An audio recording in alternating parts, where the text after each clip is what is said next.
Yo, check it. 1914. Last briefing. Takeshi Arisugawa is reading the room like total intel.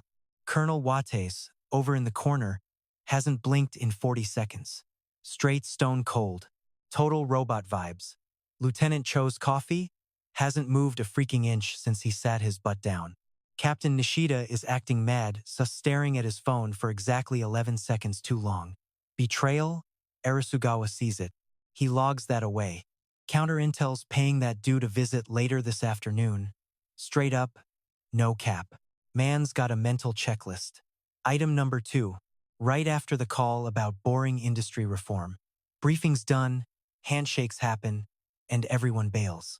His aide dumps a folder on him, some defense reform draft he hasn't finished yet. He stuffs it under his arm and bounces. Motorcade is waiting in the courtyard, ready to roll out. 4 vehicles. Armored beast in the center. Only 7 people actually knew this route. He's counting the names. 6 are his real ride or dies. But that 7th guy? He's been feeling off about him for 3 weeks.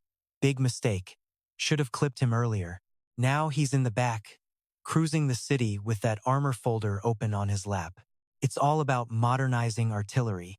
He's read it twice, but hits it a 3rd time just to stay focused. His wife, Yukiko, told him to quit last month. No drama, just a quiet, "You've done enough." Hits way harder. "You built the castle," she said. "Let someone else defend it." He said he'd think about it, but man, it's been a month. 31 days, and still 0 answers. His sons are already safe abroad. He sent them away himself. Haruto's in Geneva, Ryuji's in Singapore. He called it an opportunity, but real talk, it was for protection. He felt a storm coming, that weird vibe before things go south, and moved his fam out of the way. Now he knows exactly what it was.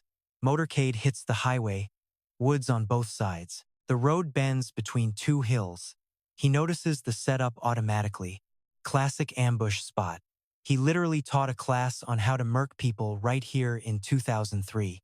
Flanking positions, kill zones, 0 room to move. Then boom, the lead SUV just vanishes. Not even a sound at first. Just a massive pressure wave hitting his chest. The roar follows a second later. Orange light fills the windshield and the driver slams the brakes. Hard. The car shakes. Mortars. Not just guns, but heavy artillery. Arisugawa's brain is already processing the second hit. Mortars mean they set up a position. That means they were waiting. And that means a leak. That 7th name on his list? Yeah, he's a total snake. No doubt now. The car takes 2 hits but holds. He's got maybe 5 seconds before they adjust their aim and finish it. Exit, right? There's a slope. Then the roof caves in. No pain, just heavy pressure and blinding light. Suddenly, he feels lifted by something massive. Something that doesn't care if he's a general or just trash. He's still clutching that stupid folder. Totally useless now. I never finished that 3rd paragraph. That's his last thought before everything goes dark. Game over. First thing he smells? Not burning metal or smoke. It's flowers, incense, clean laundry. Arisugawa registers all this data before he even opens his eyes. His brain is still analyzing. Data check. This isn't a hospital. This is somewhere I've never been. He opens his eyes. Golden light, huge windows. Carved ceilings with gold edges.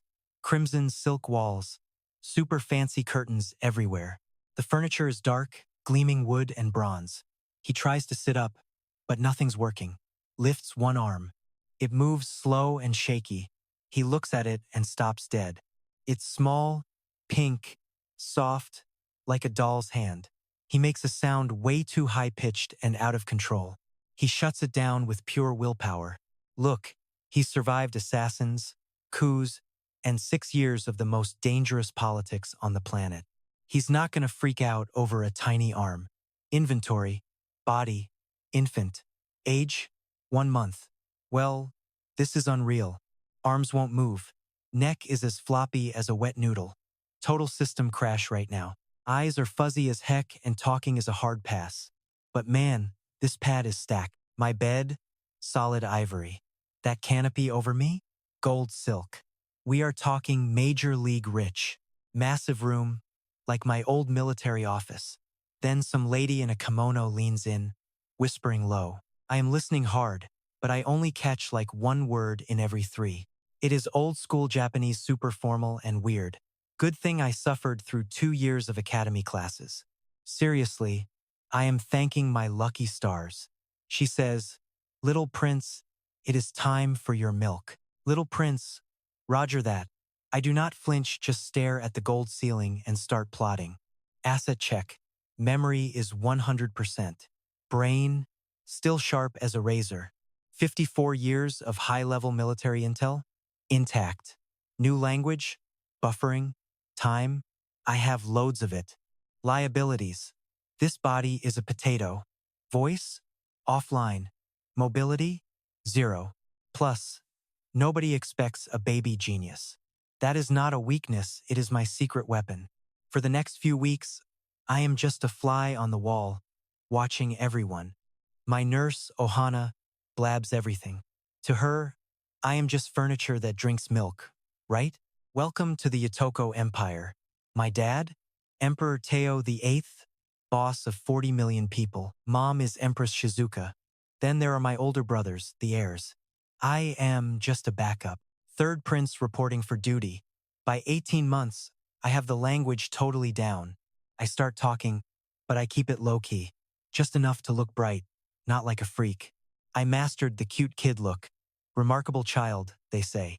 Gift from heaven. They suspect absolutely nothing. Zero fear.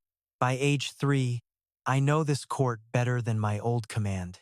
Names, faces, agendas. I see the secret connections flowing under the surface, like water under a paved road. I know who is in debt and which ministers are actually loyal to the old regime. Here is the kicker. I realize my dad is actually a decent guy. Honestly, that is the most shocking part of this entire new life. Teiyo VIII is exhausted from carrying the world, but he is straight up, honest, and kind. Some nights, he ditches the throne and sits on the floor by my crib, eye to eye. He just vents about his day to a kid who supposedly cannot understand. I lie there, feeling something I have not felt since my own father died when I was 11. I ignore it. One spring day, Ohana stops to gossip with a friend near a courtier's office. She plops me on a bench nearby. The door is cracked open just a tiny bit. 2 guys inside are talking low, the kind of talk you only have with a ride or die. I know those voices instantly. One is General Masahiro, head of the Imperial Army. The other is Baron Tetsuo, the guy in charge of the Imperial Guard. I sit there clutching my toy horse, ears pinned back. They are talking about timing. They are lining up factions and deciding which ministers to buy off or persuade. They bring up my brother, Katsuro. He will be a problem, Tetsuo says. Masahiro just replies, solutions exist. They talk about the emperor. The old lion, Masahiro calls him. He has ruled long enough. They are so calm, like they are checking a grocery list instead of planning a murder. Ohana calls. I slide off the bench, horse in hand, giving her that head-empty toddler smile. But on the inside, I am absolutely ice cold. A coup, textbook stuff. Military plus security. They even have the ministers in their pocket. I have dismantled 4 of these. But then, I had an army and 20 years experience. What do I have now? A wooden horse, a nurse who talks way too much, and a body that cannot even climb stairs. I walk back with Ohana, holding her hand, eyes on the ground. Fine, I have worked with less. 3 months. That is all I need to end this. Finding the tea isn't exactly a quest. It's everywhere, leaking out of the halls, floating over dinner, and clogging up those heavy silences when someone drops a name that makes everyone's spine turn to stone. The court of Yatoko leaks like a busted pipe. It's messy, it's constant, and it usually happens right in front of the people they think are too nobodies to actually care about. Enter our boy Arisugawa. He's only 3 years old and barely 60 centimeters tall. In their eyes, he's basically furniture, a total zero threat level, but he's playing his nanny, Ohana, like a seasoned spy handler, using cute questions that are actually tactical as hell. He starts digging into those guys he spotted earlier. He hits the curious toddler routine, perfectly big eyes, short attention span, and total I'm just a baby energy. He's a pro at jumping topics mid-sentence, so she doesn't catch on that he's building a literal criminal case. Hey, Ohana, why is Minister Takeda always looking like he just lost his dog? Boom. She spills. Ohana, why was the general leaving the bank? She gives him the play-by-play, plus a ton of extra drama he didn't even have to work for. He's connecting the dots now. General Hondo, Masahiro, and Baron Nagasawa Tetsuo are the big bosses in the center of this mess. And the circle around them? 4 high-ranking suits: Takeda, Imai, Soga, and some dude named Watanabe. Watanabe is the supply guy, and he's been low-key pocketing grain from the imperial stash for like 8 months straight. Plus, there's 8 officers sprinkled across 3 different army units, all ready to put the capital on lockdown whenever the signal drops. The cash flow leads straight to a couple of shady shops in the Eastern Ward. They've been getting massive fat checks for doing absolutely zero actual work. The end goal? Take out Emperor Teiyo VIII. Period. The replacement is Prince Seiichi, the second-born son. He's 11, thirsty for clout, and honestly feels like life robbed him just because he wasn't born first.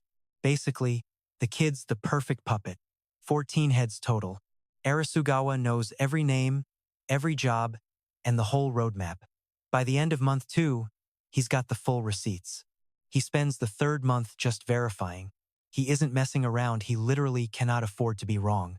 Keep in mind, he's only 3. No title, no paycheck, and 0 power except for the fact that his dad thinks he's adorable. If he throws out a fake accusation and it flops, game over. No do-overs. Even worse, the traitors would know there's a mole in the palace and they'd scramble their entire game plan. He's only got 1 shot, so by the end of month 3, he's 100% sure. The only problem? How to deliver the news. He can't just stroll into his dad's office and drop a 14-point intel report. He can't even write like an adult. A toddler handing in a top-secret analysis in perfect handwriting? Yeah, that's a whole different kind of red flag. He can't go through Ohana either.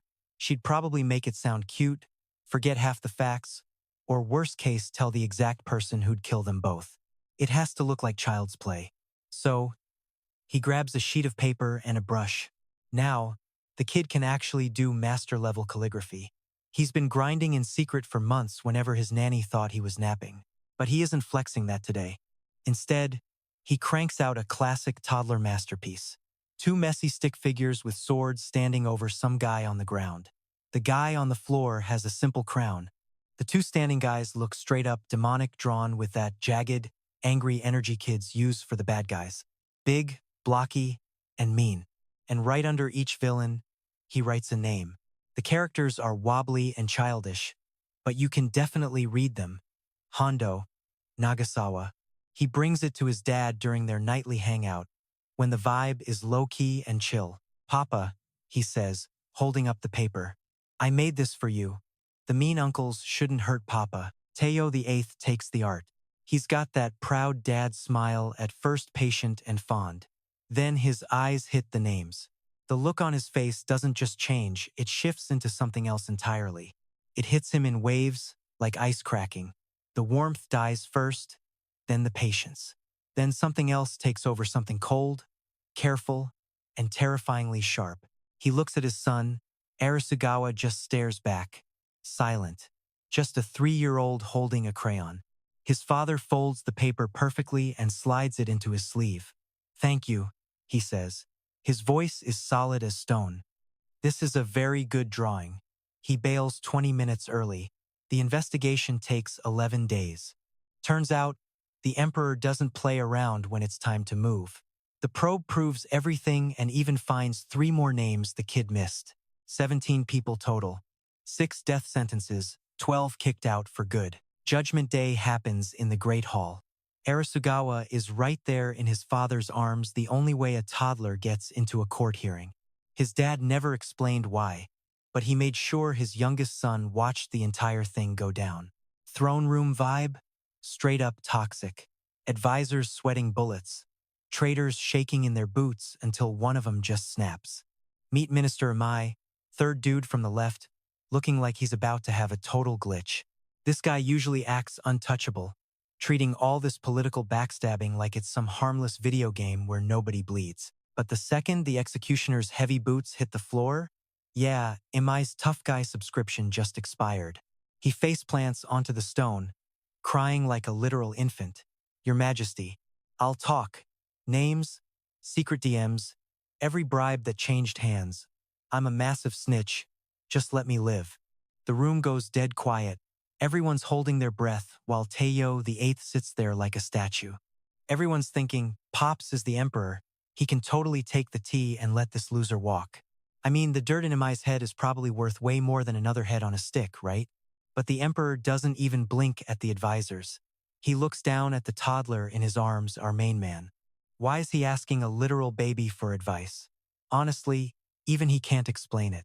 It's just this vibe, the same one that told him this kid's finger paintings weren't just messy scribbles. Without even thinking, the emperor decided that this 3-year-old is the only one in the room with actual brains. Little Arisugawa just stares at Imai as he's blubbering all over the floor tiles. He watches the dude's shaking shoulders and pathetic begging, the classic move of a snake who just realized his life is mid. The kid's weighing it up, get the info, or send a message that'll keep these snakes in check for 10 years? Everyone's watching, waiting for the final call. Arisugawa finally looks his dad in the eye. He's already talked, the kid says, totally chill, like he's just commenting on the weather. Now, give him the sentence. Total silence. The advisors are straight up losing their minds. Old man Mori, who's seen 3 emperors come and go, just freezes. He knows he's looking at a monster in a diaper. Teiyo VIII stares at his son for a long second, then gives the guard the clash him nod. That night, Dad shows up to the nursery solo, no guards, no help. He even handles the door himself for once. He walks over and plops down right on the floor next to the crib. Not the fancy throne, not a bench, just the floor, looking his 3-year-old son dead in the eye. You knew, didn't you? He asks. It's not even a question. Arisugawa just gives a slow, legendary nod. Most dads would be shaking, but the emperor doesn't flinch or try that scary, powerful man distance. He's looking at a toddler who's basically a super genius, and he's not even slightly spooked. Honestly, he looks relieved, like he finally found someone he can actually trust with all this palace drama. He takes Arisugawa's tiny hand in his and gets real quiet. Tell me straight, he whispers. Is the beef finally over? Arisugawa thinks about the shady merchant houses and the money trails that don't just stop at the border. The rot goes way deeper than the palace walls, past what his baby brain intel has mapped out so far. Nah, the kid says. This was just a warm-up. We haven't even found the main boss yet. Dad sits back. Then what's the move? We need eyes on the outside. The kid pitches it the next morning. A secret shadow squad. 20 people, total ghosts. Funded from Dad's personal stash. No paperwork, no ministries, no paper trail.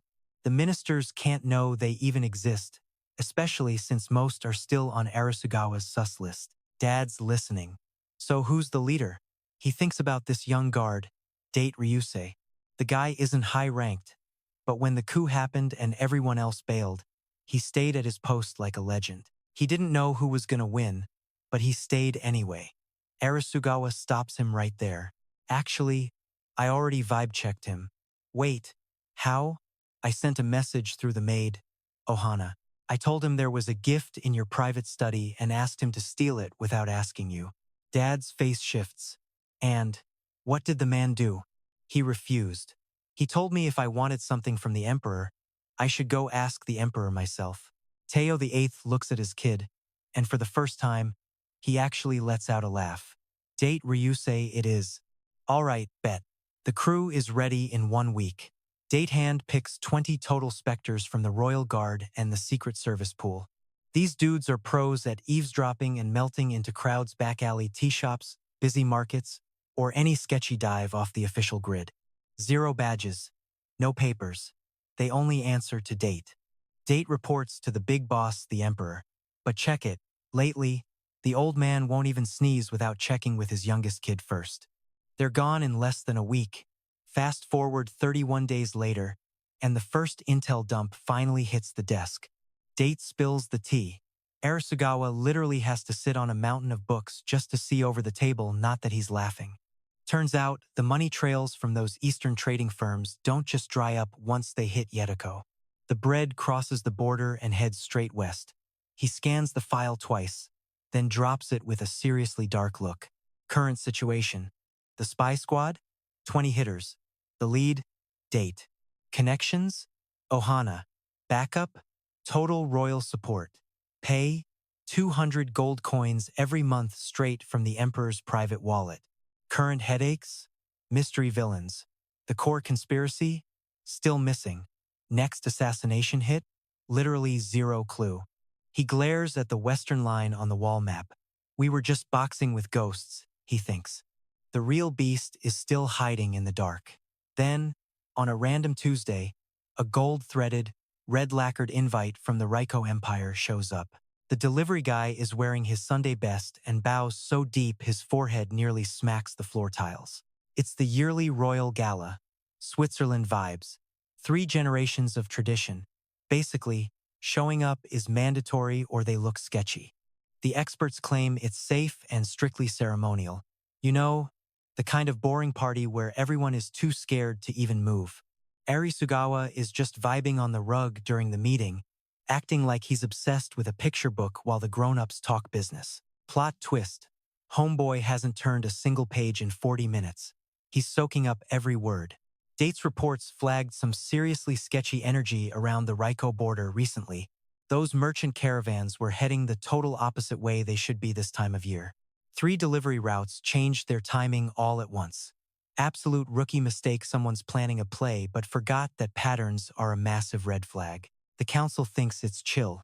Not even close. Arisugawa ditches the book and hunts down his dad. I'm in, he tells him. Dad just grins and says, sorry little man, kids don't belong there.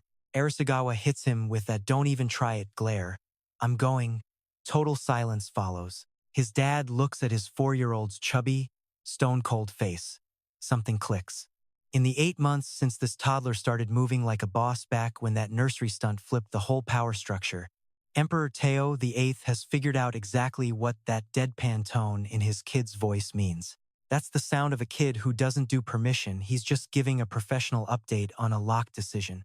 Dad just sighs. Fine, but you need a tux. Got it, Arisugawa says. The Raiko Palace? It's 3 times larger than their own crib. The main hall is crammed with 800 guests from 12 different countries, all lined up like pawns on a political board.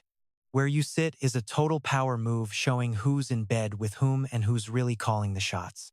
10,000 lit candles everywhere. It smells like fancy perfume, greasy food, and that I'm fake chilling anxiety. Arisugawa parks it next to his dad and gets to work. He's nailing the act, the expensive kid's outfit, the tiny ceremonial blades. He puts on that wow, so sparkly face, playing the part of a toddler trying his hardest to sit still. It's the perfect undercover fit.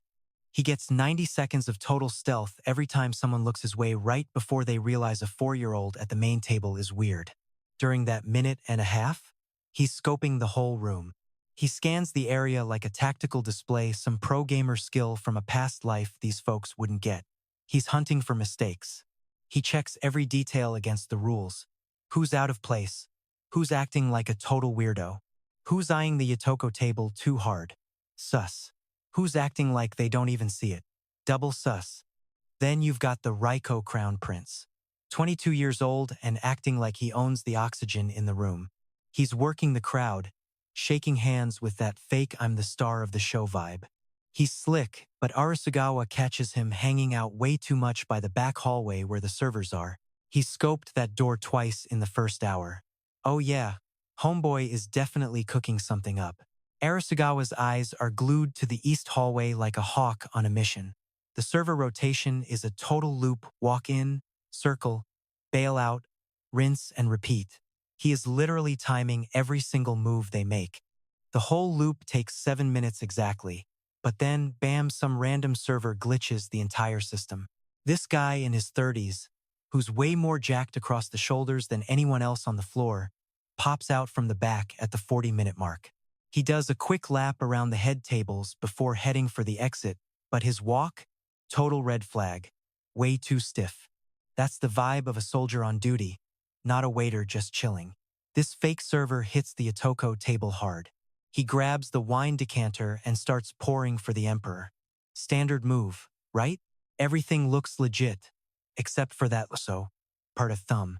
It hangs over the top of the glass for like 2 seconds longer than it should. He's using his thumb to cover the glass while his other hand does the pouring. It's a tiny, high-level pro move. The kind of thing you practice 10,000 times until it's basically muscle memory. Arisugawa has exactly 2 seconds to make a move. Tactical choices flash through his head instantly. It's that old-school veteran instinct when you've lived your life in the trenches. Your brain just functions on that level. If he screams, huge scene. His old man will just think he's exhausted or having a total brat moment. The glass stays put while everyone loses it. He could try to grab it himself, but nope, wrong angle, and he's stuck with these tiny 4-year-old arms. Whispering is out. Dad is already reaching. His hand is literally inches from the cup. No time to talk this out. Words won't land fast enough to kill the momentum. He's only got one move left. He starts crying. We're not talking a tiny whimper, either. This is a full-on, end-of-the-world, total toddler meltdown. Pure, unadulterated chaos with zero acting, because kids this young haven't learned how to fake the funk yet. He just takes a total nosedive into the abyss of pure sadness. He grabs his dad's sleeve with both hands, buries his face, and lets out a sound so heartbreaking that 3 whole delegations stop to stare. Teiyo VIII stops mid-motion. He turns immediately. Protocol be damned, that dad reflex just kicked in. That parent instinct is way faster than any royal training. He scoops his kid up, pulling him way away from that death trap on the table. Hey, it's okay. What's wrong? Talk to me. His voice is low, quick, and completely freaked out. It's that same voice from the nursery when Arisugawa has a bad dream. Meanwhile, the poisoned glass just sits there, completely untouched. Arisugawa shoves his face into his dad's shoulder and keeps the waterworks flowing nice and steady. He keeps the volume at that perfect level to hog all of his dad's attention without getting them tossed out of the room. Physically, he's only 4.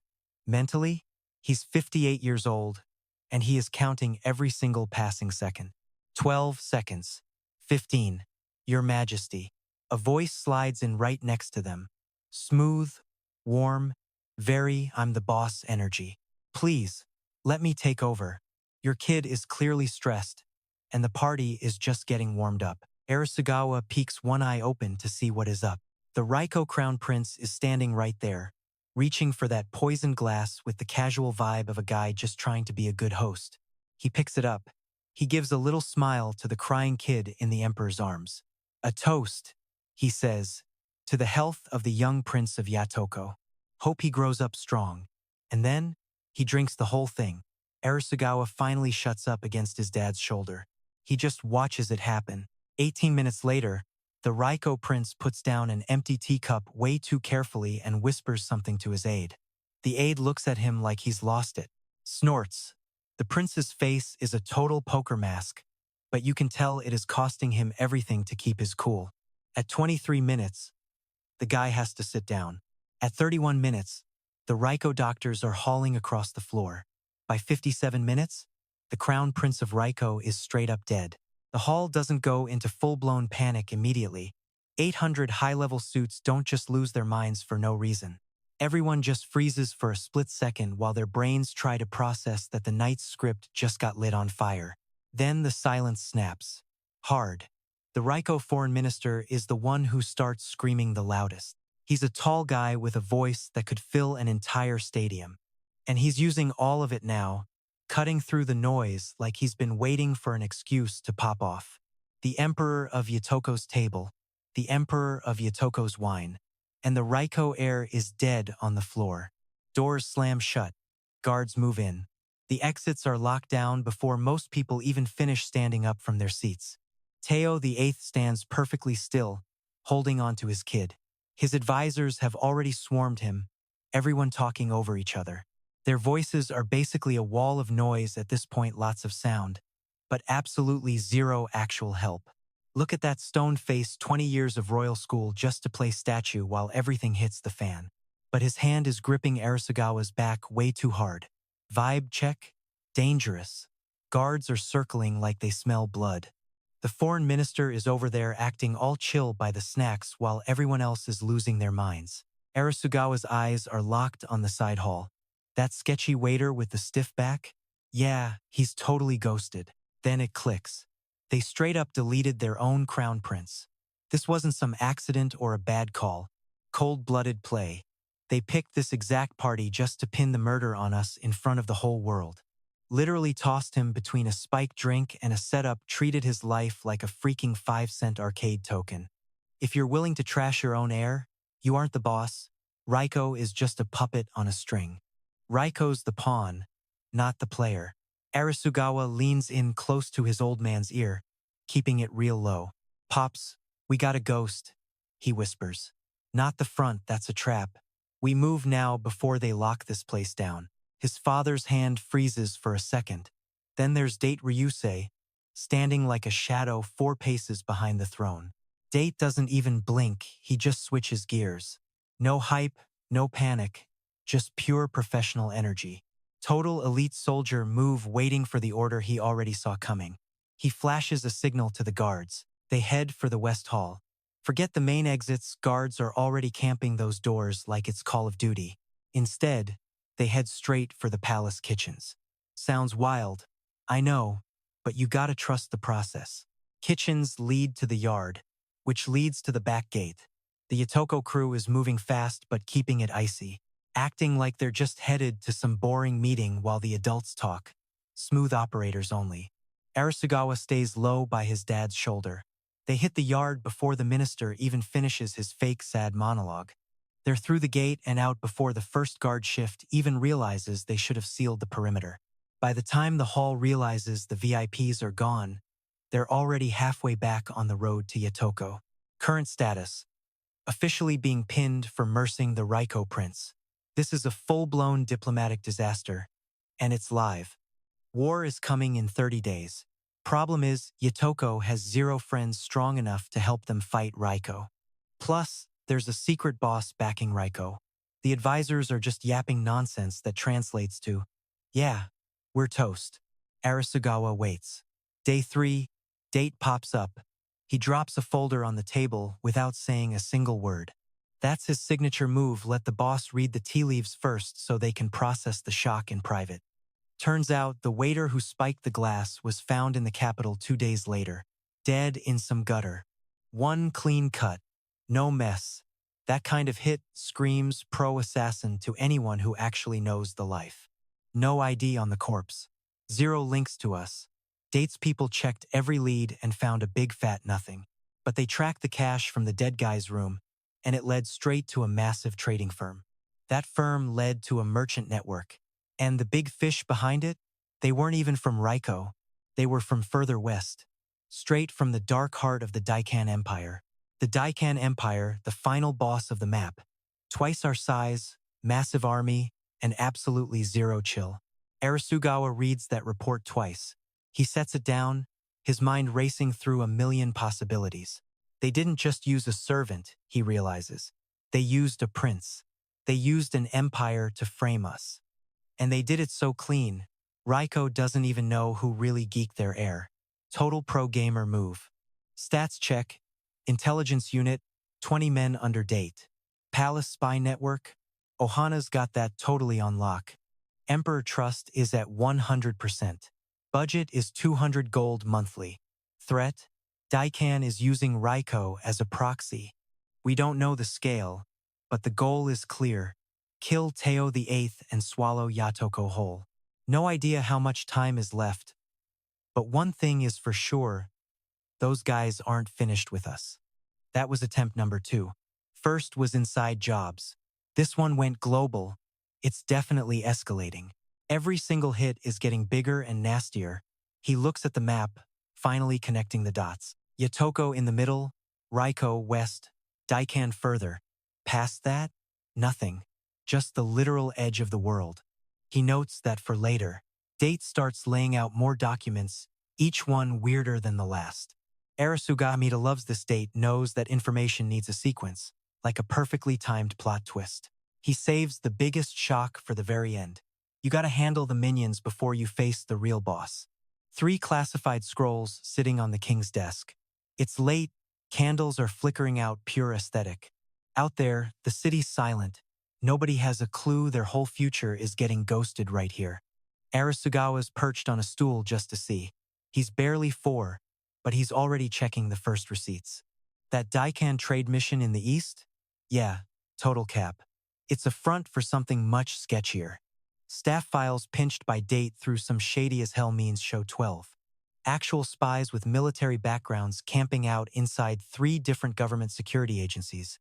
This fake op's been running for 4 years. Started 14 months before the first coup. Drama. Next document. 3 months ago, Daikan and Raiko signed a pact. Totally hush-hush. No public invite for this one. There's only one original, stashed in a high-security vault deep in the Daikan Royal Archives. Date doesn't say how his 20-man crew swiped a copy from a foreign vault, and Arisugawa isn't asking. The deal creates a joint admin for those northern lands. Your basic, boring power grab. But those lands aren't disputed. It's straight Yatoko territory. Always has been. That's been family land for 3 generations. Now, 2 empires are slicing his dad's kingdom like a pizza. It's signed, sealed, and delivered.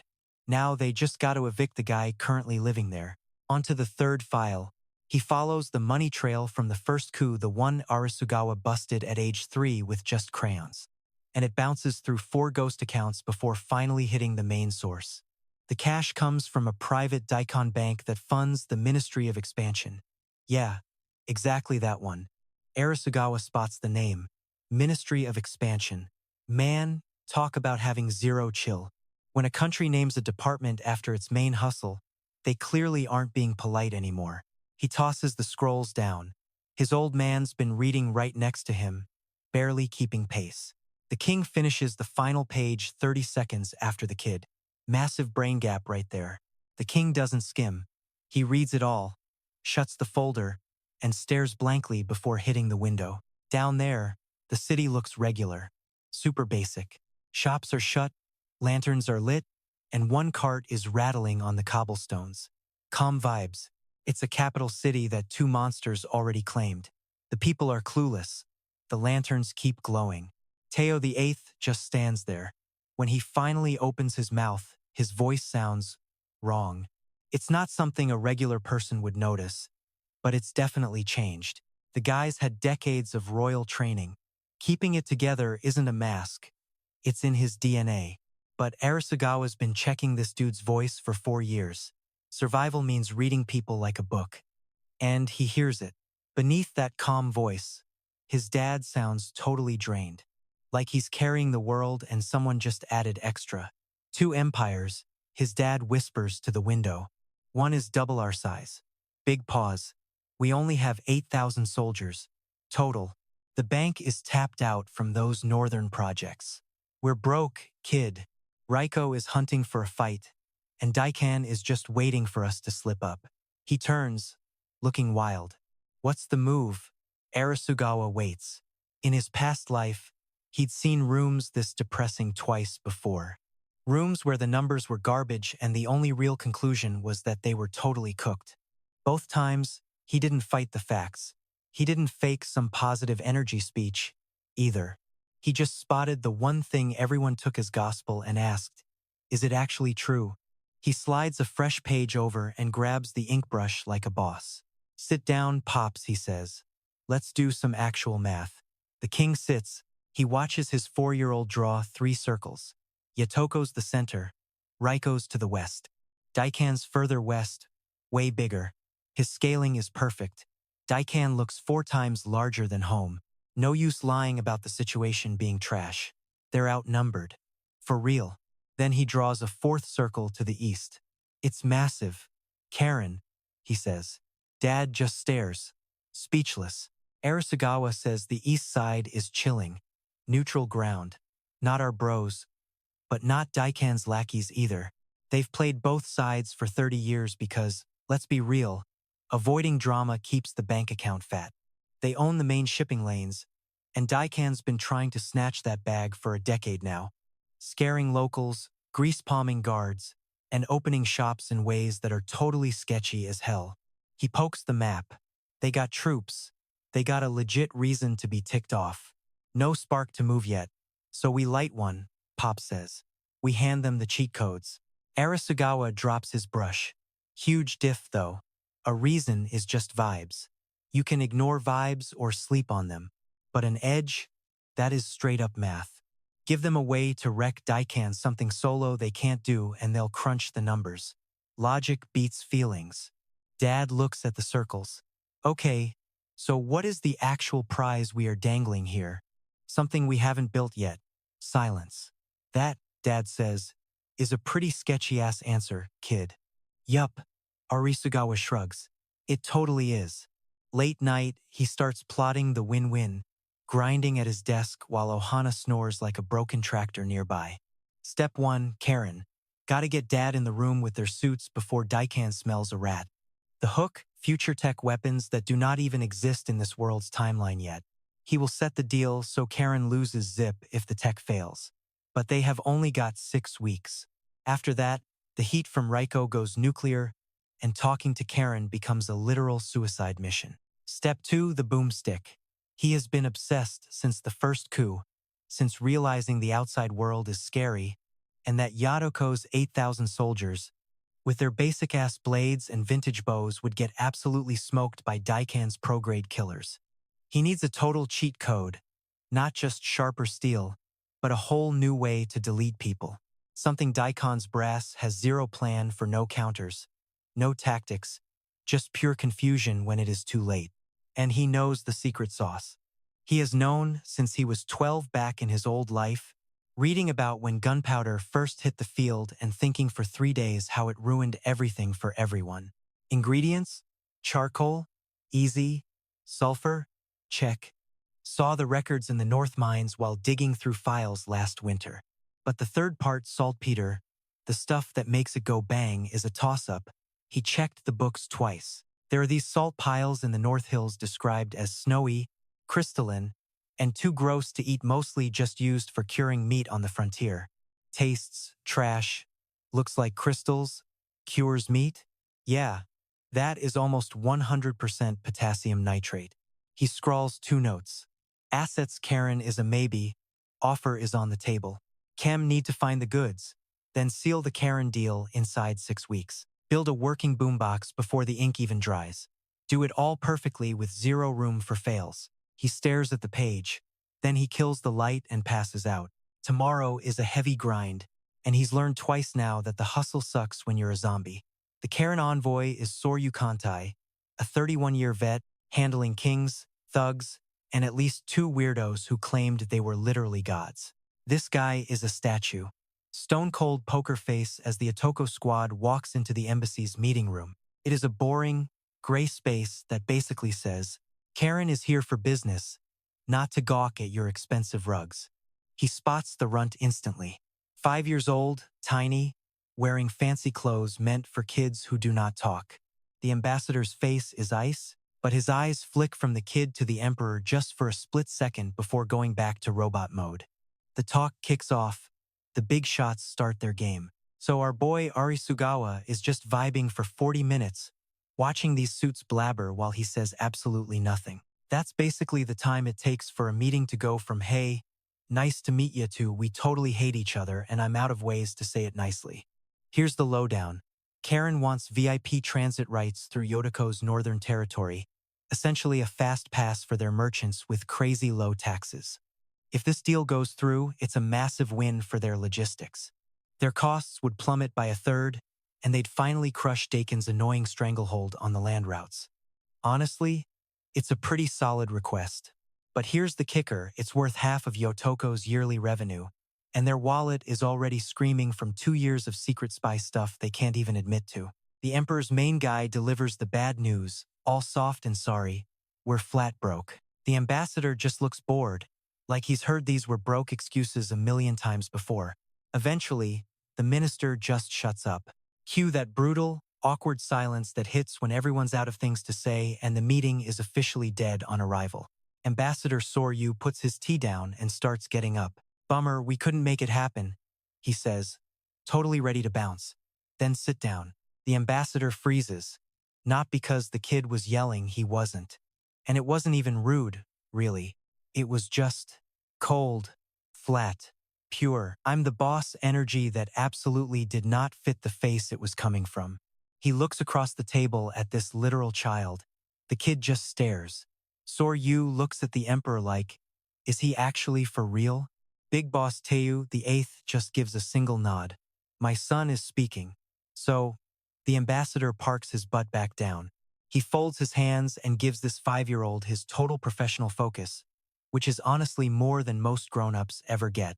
The transit rights, Arisugawa starts, dropping straight facts, are just a shortcut to fix your money problems. You want cheap shipping. You want Karen to undercut Daikan's prices. And once the volume hits, you'll be drowning in cash. That's the real play. The rights? They're just the wrench you're using to fix the engine. Your actual target is the profit margin against Daikan. The ambassador doesn't move a muscle. But you can feel the room shift. I can't give you those transit rights, Arisugawa goes on. Losing that cash would trash our military budget right when we need it most. No can do, but I can give you something that'll hurt Daikan way more than some budget shipping routes ever could. He waits a beat. Dramatic. In 1 year, Yatoko is going to have a weapon that doesn't even exist in this world yet. And I'm not just trying to sell it to you. I'm offering to teach you how to build it yourself, the tech, the materials, the whole training package. You'll own the factory for good. No, depending on us, no shady hidden fees. Soryu stays quiet for a second. What kind of weapon? The kind that kills from so far away that swords are useless, archers are irrelevant, and nothing else even matters. Arisugawa locks eyes with him, zero blinking. Daikan has 40,000 soldiers. But that's meaningless if you can delete their whole army before they even get close. You're talking about fairy tales, the ambassador says. Yep, the kid shots back. And if it doesn't work in a year, then the deal is dead. You lose 0. You give us 5,000 soldiers for a 1-year gig which costs you basically nothing, like a medium-sized training drill. And you walk away knowing exactly how close we got. Worst case? Your guys just spent a year on a road trip. Arisugawa let that hang there for a minute. Let the tension cook. Best case? You get a weapon that literally flips the power balance of the whole region in your favor. Soryu just stares. The diplomat face is still on, but you can tell his brain is spinning at 100 miles an hour. He's running the numbers, weighing the risk, checking the vibe. 31 years of experience tells him that usually, people this cocky are faking, but this kid actually knows something. Then, out of nowhere, the ambassador just cracks up. A real, honest-to-God laugh, not that fake political nonsense. He turns to the emperor. Your Majesty, he says, shaking his head, your son is a better negotiator than your entire cabinet. The emperor doesn't say a word, but the proud dad look is written all over his face. Count me in, he says, cool as a damn cucumber. Before the sun even crawls over the horizon, the craziest deal in history is signed and sealed. We're talking 5,000 elite troops, ready to roll in 60 days, signed on for a full year. The trade? Every scrap of high-end weapon tech, handed over in exactly 12 months. If the tech doesn't show, the whole deal just goes poof, no hard feelings, no penalties, and 0 strings attached. But get this, Arisugawa doesn't sign a single thing. Look, the kid is literally 5 years old. He has 0 legal power to sign a treaty. But when they push the paper over, the ambassador looks at him with pure, stone-cold respect. It's that game recognizes game nod you give a heavy hitter after a massive play, even if that heavy hitter is still losing baby teeth. On the ride back to the palace, Arisugawa is just vibing in the carriage, crunching numbers like a total maniac. 5,000 troops, a ticking clock, and 12 months to deliver. The salt from the northern hills? Still a total wild card. Sulfur from the eastern mines? That's a safe bet.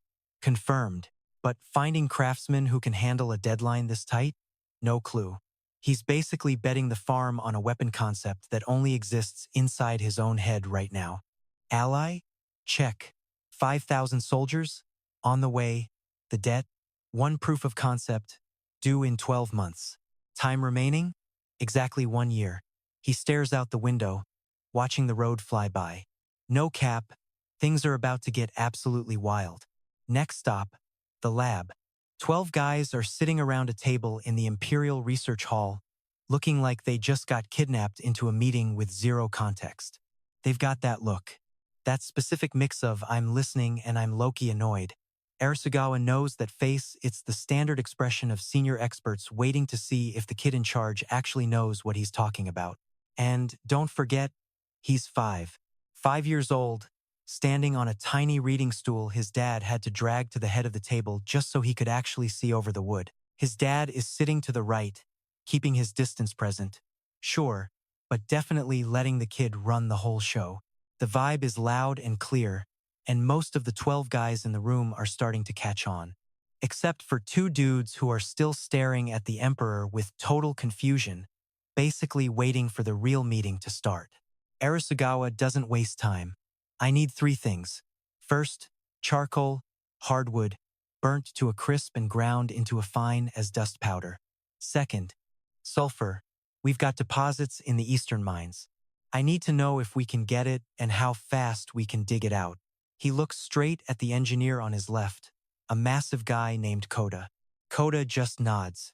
Boom. Done. The third thing is that white salt from the northern hills, that crystalline stuff the border provinces use for meat, the one the survey said was way too gross for cooking. There's an old man at the end of the table like 70 years old with eyes like a hawk. This guy, Sano, is the senior philosopher. In this world, that's just a fancy way of saying chief scientist. He's the smartest guy in the room, and he's been staring at Arisugawa like he's trying to solve a Rubik's Cube. He's been watching the kid since the second he stepped up, totally recalibrating everything he thought he knew about life. So, Sano says, charcoal, sulfur, and a mineral salt. A long pause. Wait, you're telling us you want to mix? Kitchen supplies? I want to burn them, Arisugawa shoots back. I'm going to show you what happens when you mix them perfectly and add a little heat. After that, we're going to talk about the crazy stuff we're building with the results. Sano eyes him. What proportions? 75 parts salt, 15 charcoal, 10 sulfur. By weight. And how exactly do you know this? I read a lot, Arisugawa says. Sano just goes quiet. He makes this little noise that isn't quite I believe you but isn't you're lying either. It's somewhere in that weird middle ground. He picks up his brush and starts jotting it down. Arisugawa takes that as a win and keeps it moving. The supplies show up the very next morning. The 12 specialists meet up in the courtyard behind the hall. Arisugawa picked this spot for a reason. Stone walls on 3 sides and nothing that can catch fire for 15 meters. Safety first, right?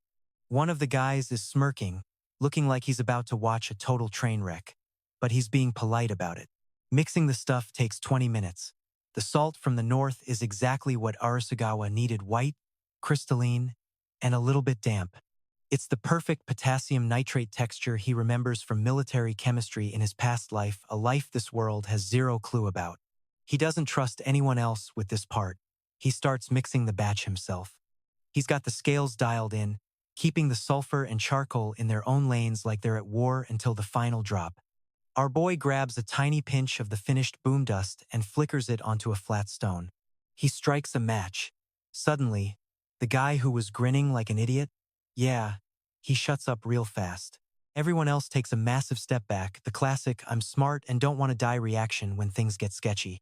Arisugawa taps the pile with the flame and pow. A flash so bright it burns your retinas and a crack that rattles the foundation. Then, nothing. Just a thin trail of white smoke drifting off a nasty black scorch mark on the rock. The whole thing was over in less than a heartbeat. But that silence afterward, it felt like forever. Sano finally creeps forward to see what just went down. He squats, staring at that mark like a man who just watched his entire worldview get shattered into tiny pieces. He stands up and looks at this 5-year-old kid just chilling there, casual as hell with the match. All right, spill it, he says. Where does a kid find this stuff? Arisugawa just shrugs. Told you. I read a lot. There isn't one book in this whole empire about this. Arisugawa's response? A simple, yeah, I know. Another awkward silence. Sano stares him down, and they have one of those narrative stare-offs where everything is understood. It's the silent acknowledgement that the question isn't getting answered, and Sano has to decide if he's cool with that. Sano turns his focus back to the burnt spot on the rock. He whips out his brush and starts scribbling notes in his book like his life depends on it. 14 tests, Arisugawa says. Different mixes and humidity. We need the data before we start mass-producing this heat. Fine. Sano mutters, his eyes still glued to his notebook. Agreed. Tomorrow at dawn, they spend 3 weeks on 14 trials.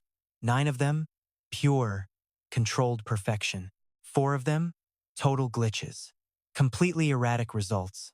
But one, it goes off early, bam.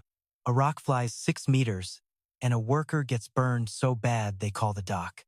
The guy's name is Heizo, 34 years old, with a wife and 2 kids waiting for him in the Eastern District. He's lying there in the infirmary, arm bandaged up, trying his best to look tough despite the obvious agony. Arisugawa tells the boss later, full pension for his family. Right now, I don't care if he recovers or not. Date just nods and writes it down. No questions asked. Within 2 days, the whole lab knows. In a place where trust is everything, news like that travels fast. The work speed doesn't change, but the vibe does. Everyone's way more locked in now. By week 4, Sano figures out the glitch. It's moisture not in the powder itself, but sucked from the air. The salt is literally drinking the humidity out of the air while they're mixing the stuff. That humidity messes up the burn. The fix? A closed room with heated air. Simple as that. Test the powder before using it and store it in sealed ceramic jars. Dry powder is stable powder. The instability completely disappears. By weeks 5 and 6, they're ready for the first real shell.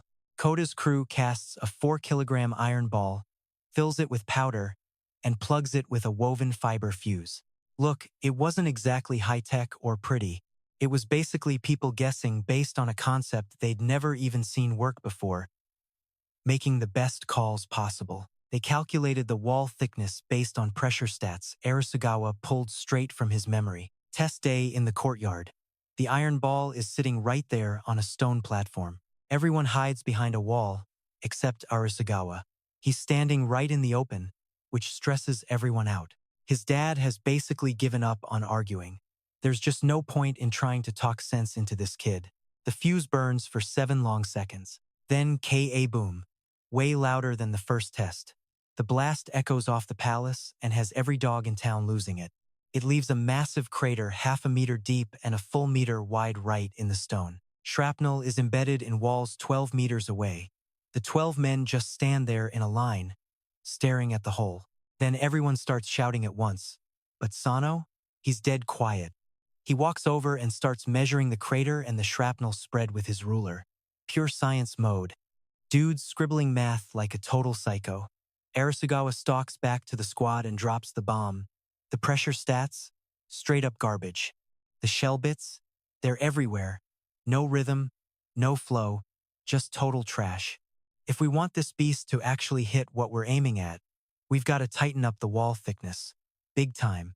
How tight are we talking, Koda asks. Under 2 millimeters across every single piece. Arisugawa gives him the death stare. Koda bites his lip, looking like a pro builder wondering if he's about to blow a gasket over these impossible specs. Fine, we'll do it, he finally grunts. But I'm trashing the molds. Give me 3 weeks to flip the script on the casting process. 3 weeks, Arisugawa repeats. Make it happen. Boom. The grind is officially on. Month 1 goal, 80 kilos of powder. That means 2 mixing stations running 24/7 in the high-stakes don't blow up zone. Sano's crew is going ham in the North Wing. Month 2? We're talking 180 kilos. By month 3, we need 280. It's not the ingredients, we've got salt and sulfur for days. The real bottleneck is the airtight rooms and finding workers who actually know how to handle the moisture rules without blowing us all to kingdom come. Arisugawa doesn't even flinch, he just orders 2 more blast rooms to the construction list. It takes 4 nights to rip the howitzer blueprints out of his brain. He's using pure memory to turn high-tech dreams into actual metal tools. He's tweaking everything barrel size, a simplified breech design so the local shops don't screw it up. Even the carriage gets a glow-up so it doesn't get buried in the mud where the real war is going down. This isn't some weak Wikipedia copy-paste job. He's drawing what these smiths can actually finish in 8 months with the primitive gear they've got on hand. He tosses the plans to Sano, who just stares at them for a literal eternity. The barrel, Sano finally whispers. A single wall this thick? No way. It'll crack before you even finish 20 rounds. Which is why we're going double wall. Genius, Arisugawa says, already 10 steps ahead of everyone. High carbon steel sleeve from up north. Basic iron on the outside casing. When the heat hits, the different expansion speeds actually lock the seal tighter. Sano stares at the paper and starts frantic sketching. I've got to hit up the Takimura guys for that specific steel. Done already, Arisugawa snaps. Date sent a runner 4 days ago. Sano makes this weird grunt part cool, part nah. First prototype in a month, plus 100 units, 8 months, full mobilization. Silence. That's gonna cost a mountain of gold. Yeah, Arisugawa says. Total bank breaker. 2 weeks after the shell test, Date creeps into the lab way past midnight. He waits for the graveyard shift to ghost before knocking. He slides a letter onto the desk. It's unsealed. He's already snooped, resealed it, and ripped it open again for Arisugawa. The handwriting? It's Tatsumi's the young genius they grabbed from the college. The letter is aimed at some shady cloth dealer over in the enemy capital. The recipe, the mix, the specs, even the courtyard test data. The entire playbook leaked. Arisugawa scans it twice. Same choice. Bust him now or play the long con. If they snatch Tatsumi today, the enemy knows the tap is dry. They'll freak out and invade early because they know Yatoko is playing for keeps. But keep him around and feed him garbage? It buys time until they test it and realize they've been clowned. Grab him tonight, Arisugawa says. His voice is ice. No paper trail, no charges. Lock him in the dark wing at the garrison. Feed him well. But zero contact with the world. I'll tell his folks he's on a secret op.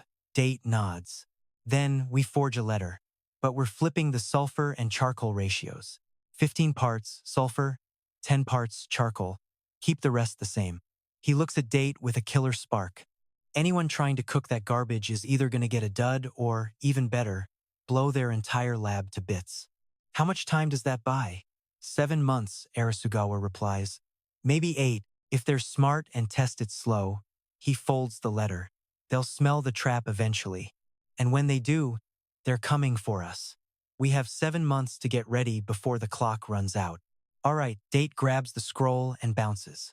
Arisugawa stays behind in the research hall, just vibing and probably thinking about how wild it is that a toddler is basically the CEO of a kingdom. He's locked in on the gunpowder production goals. June's target? 940 kilograms. That is a terrifying amount of explosive dust. The prototype cannon has to be ready in 3 weeks. Plus, the big deadline for Karen is 11 months out. The clock is literally screaming. 7 months of playing it cool. 6 months for the factory grind.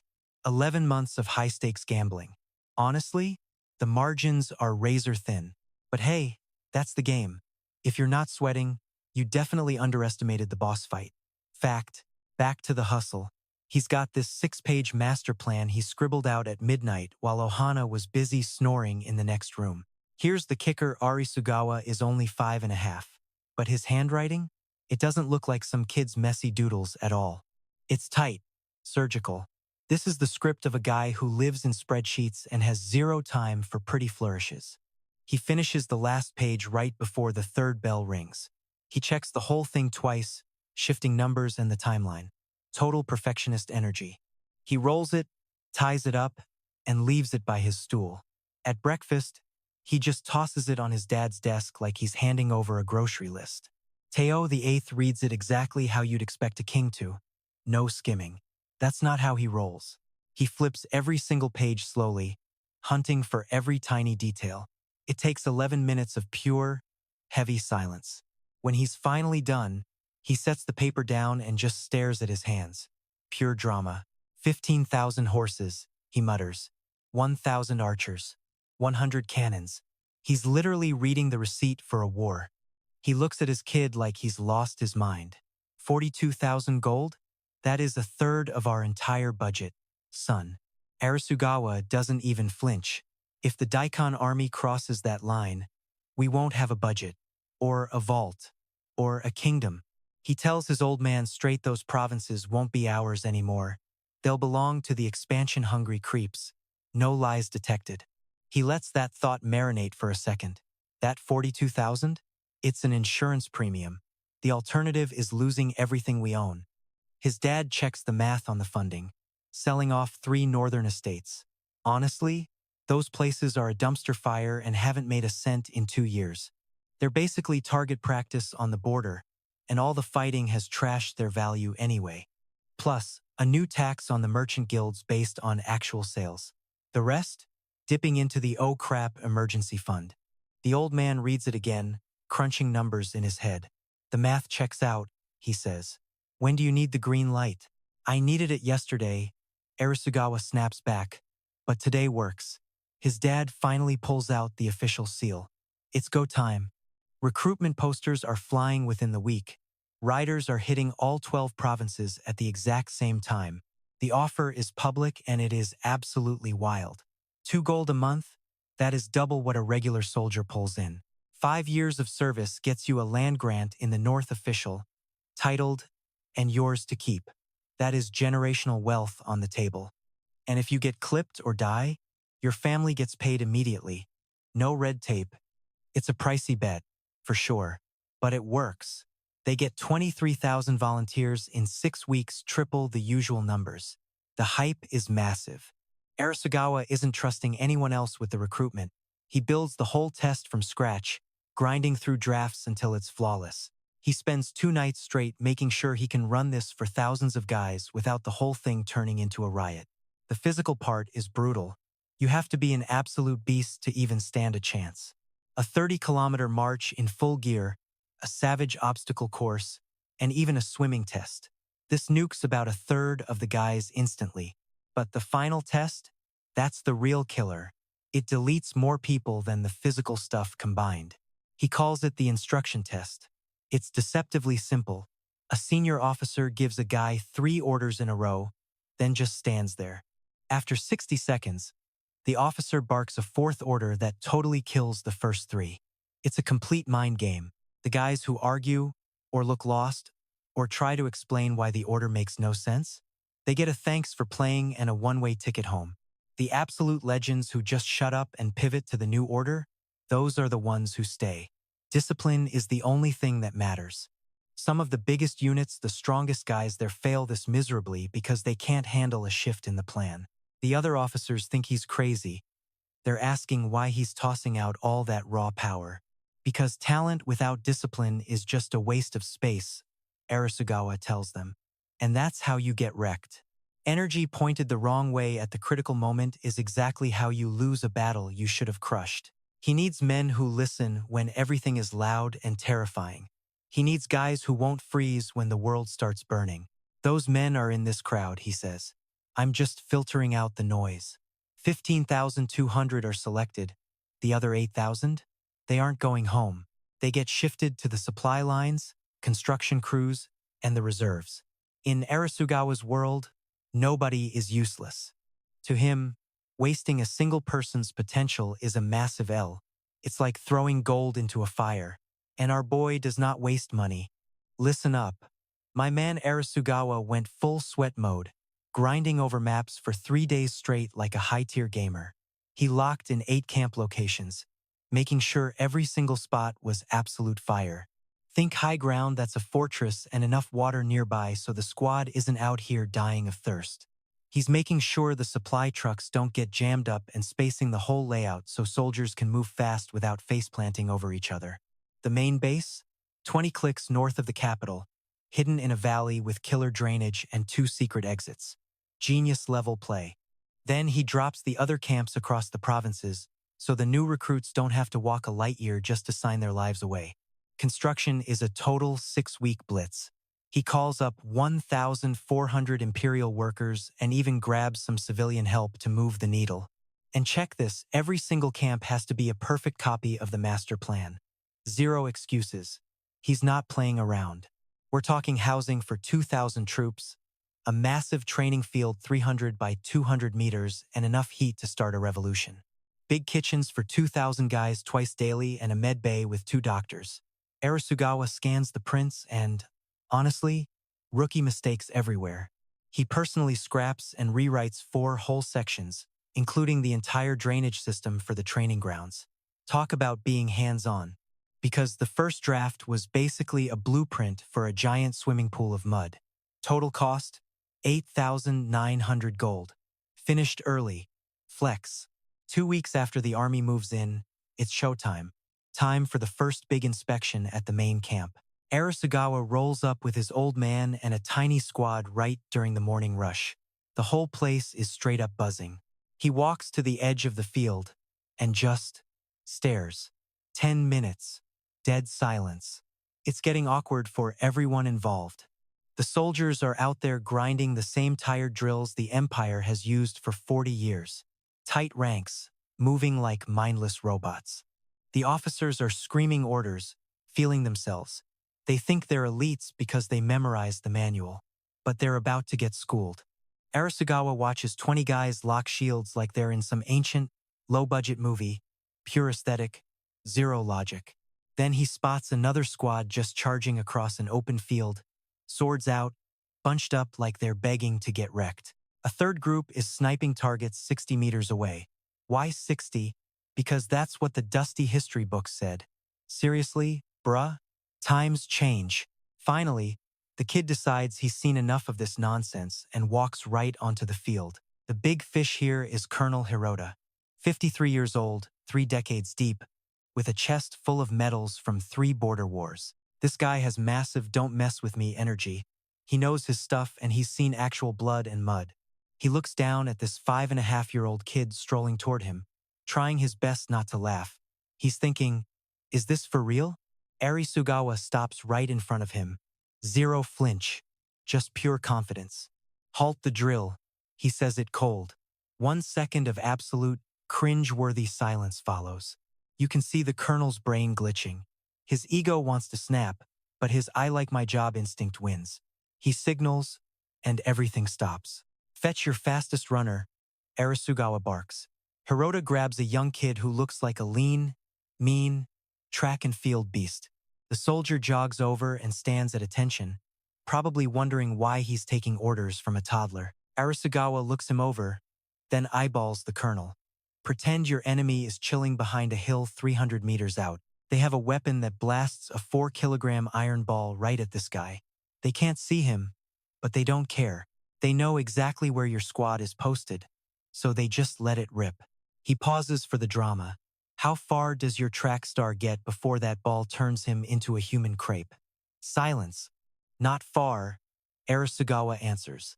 Our new guns cover 200 meters in under 2 seconds. You aren't outrunning that. Ever. Your fancy drills cram 40 dudes into a tiny 30-meter circle. You're basically serving them up on a silver platter. 1 shot into that crowd? That's 8 to 12 kills. Easy. Boom. Game over. He looks around, totally unimpressed. Look, this is how people have fought for a century. I get the vibe. It's a solid plan if you're fighting other boomers who are just as stuck in the past as you are. But the enemy's coming for us? They aren't playing by your grandpa's rules. And honestly, neither are we. Hirota just stands there, floored. That I'm talking to a baby look is gone.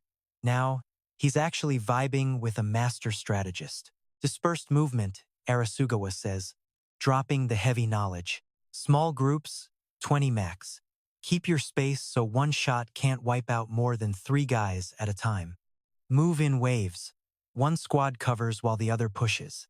Stay steady, always. Stop the screaming. Use hand signals.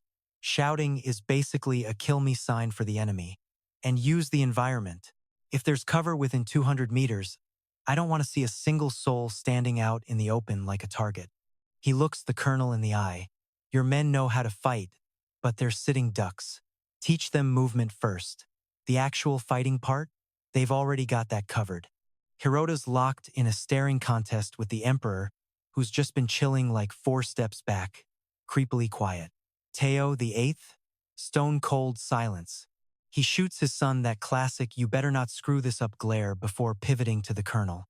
Hirota's vibe is basically, got it, loud and clear. Then, with a voice that sounds like he's chewing on a literal lemon but actually means business, he adds, I want that new game plan on paper. On it, expected at your base by the weekend. Arisugawa hits back, cool as a winter morning. Training flips the script in 3 nightmare phases. Month 1, straight-up physical torture. 30-kilometer hikes and obstacle courses that would make a pro ninja tap out. Swim tests? Done. But here's the kicker: they're learning to move when it's pitch black outside. Think about it, you own the night, you own the guys who are scared of the dark. Simple math, really. That first night run was an absolute train wreck, straight chaos, and 3 dudes hobbling back. By the 10th, they're moving like actual shadows. By month's end, 4,000 guys either washed out or got stuck with desk jobs. 11,200 survivors left standing. Month 2? Squad goals. Tiny groups of 20 learning to move like a single brain, holding the line while bullets are buzzing overhead. They're rocking these flag and drum codes Arisugawa basically cooked up in 3 sleepless nights. Total genius move. He stress-tested the whole system against his own trauma and simplified it twice. If it's too complicated, it's trash. He chopped anything that took more than a single second to process. Because in a real scrap, 1 second is the gap between a victory lap and a body bag. No cap. Month 3. Cue the heavy hitters. The howitzers finally roll into town. These aren't your grandpa's rusty cannons. Kota totally overhauled the design, bigger wheels, better balance, and a pulley system for climbing. Dropped the weight from a massive 130 kilos to just 68 per horse. Talk about a serious glow-up. Now, 8 horses can drag these beasts over actual mountains. The crews? 5-man teams working like a Swiss watch. Arisugawa runs the first drill himself in that freezing morning air. 40 guys are watching from behind the stay alive line. Aim high, hit far. He crunched the numbers and put them on laminated cards so the rain wouldn't trash the plan. More powder equals a bigger boom. Seems easy, right? Well, not quite. Standard charge for regular days, double for long range, but you lose the aim. It takes a legit gut feeling to account for the wind. He makes every squad fire daily for 2 weeks straight until they can basically feel the shot in their bones. First real test, 2 hits out of 10 from 200 meters. Yikes. Pretty mid, honestly. But check this, by month 3, they're landing 8 out of 10. Some crews are straight-up snipers with a 9. Over at the Takamura foundry, the assembly line is screaming 24/7. 3 shifts, 0 sleep. The first 3 barrels literally blew up. Sano called it the walls were way too thin in all the wrong spots. But the 4th one? Built to the new specs and took 40 rounds without a single scratch. We are officially in business.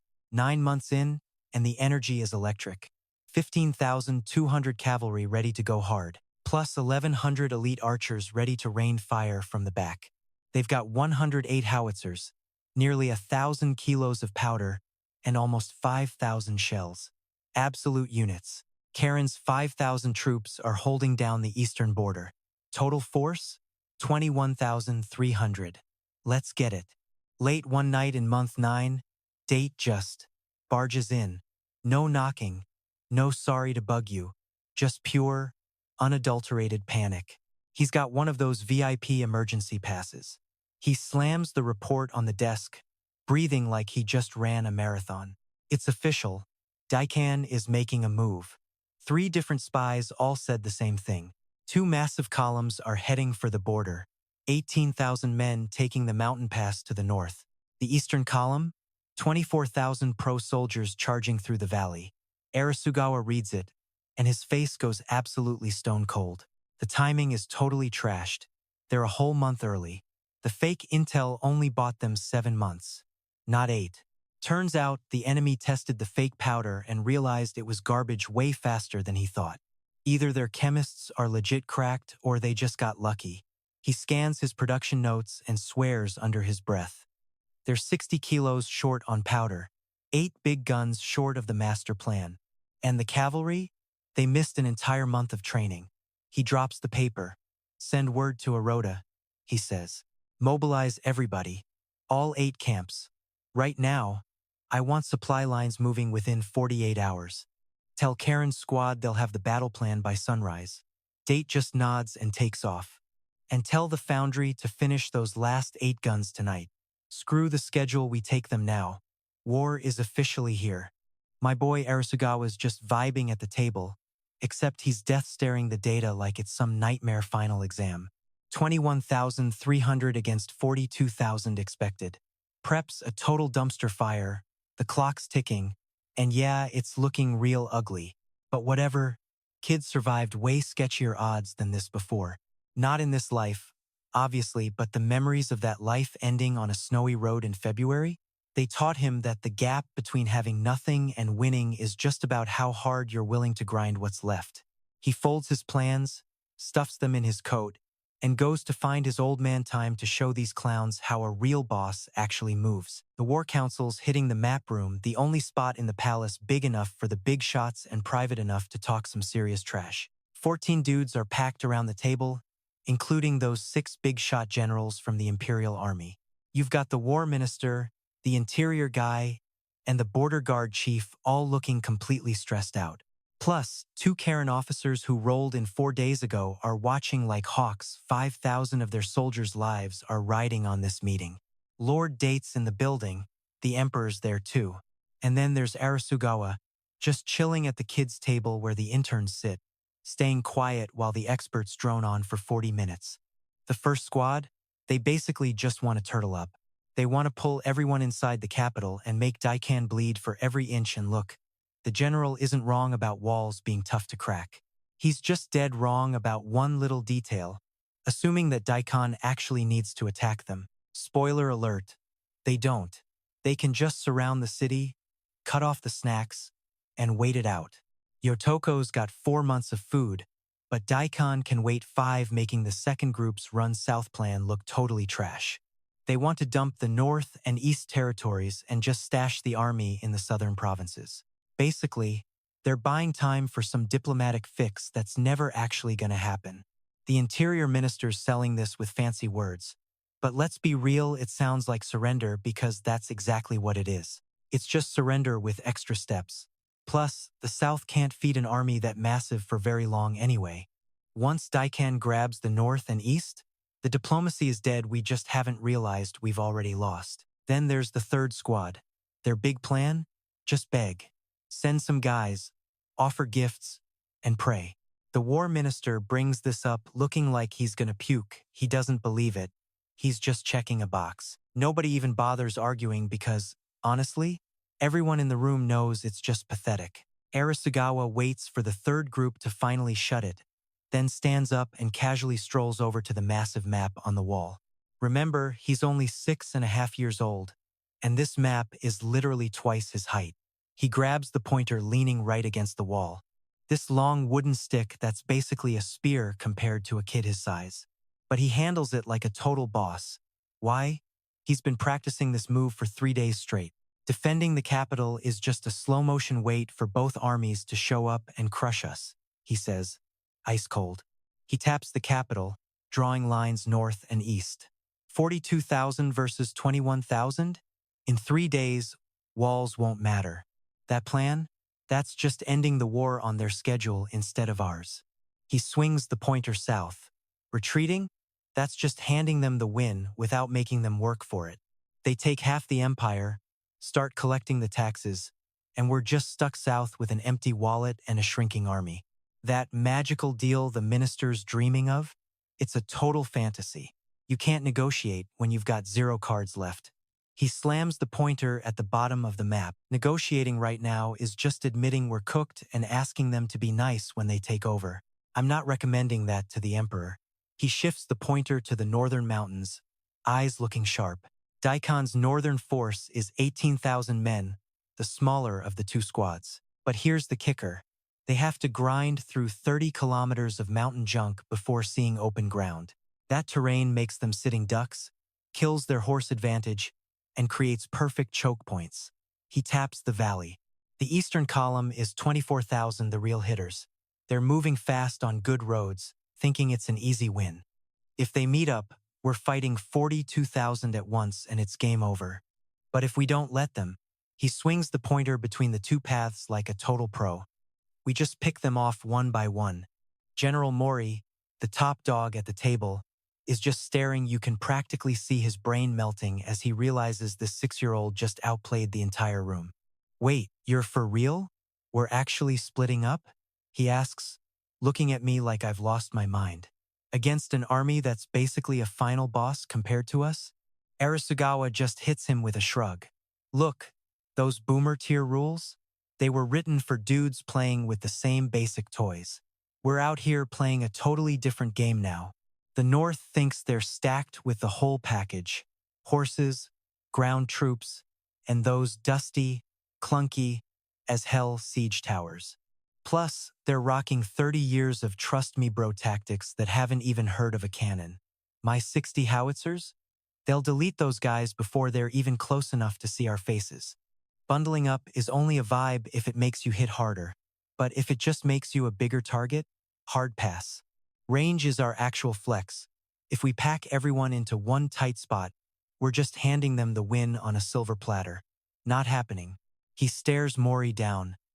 Ice cold. The dudes who wrote those dusty textbooks? They didn't have the gear we're packing. Solid rules for whatever they were dealing with back in the day.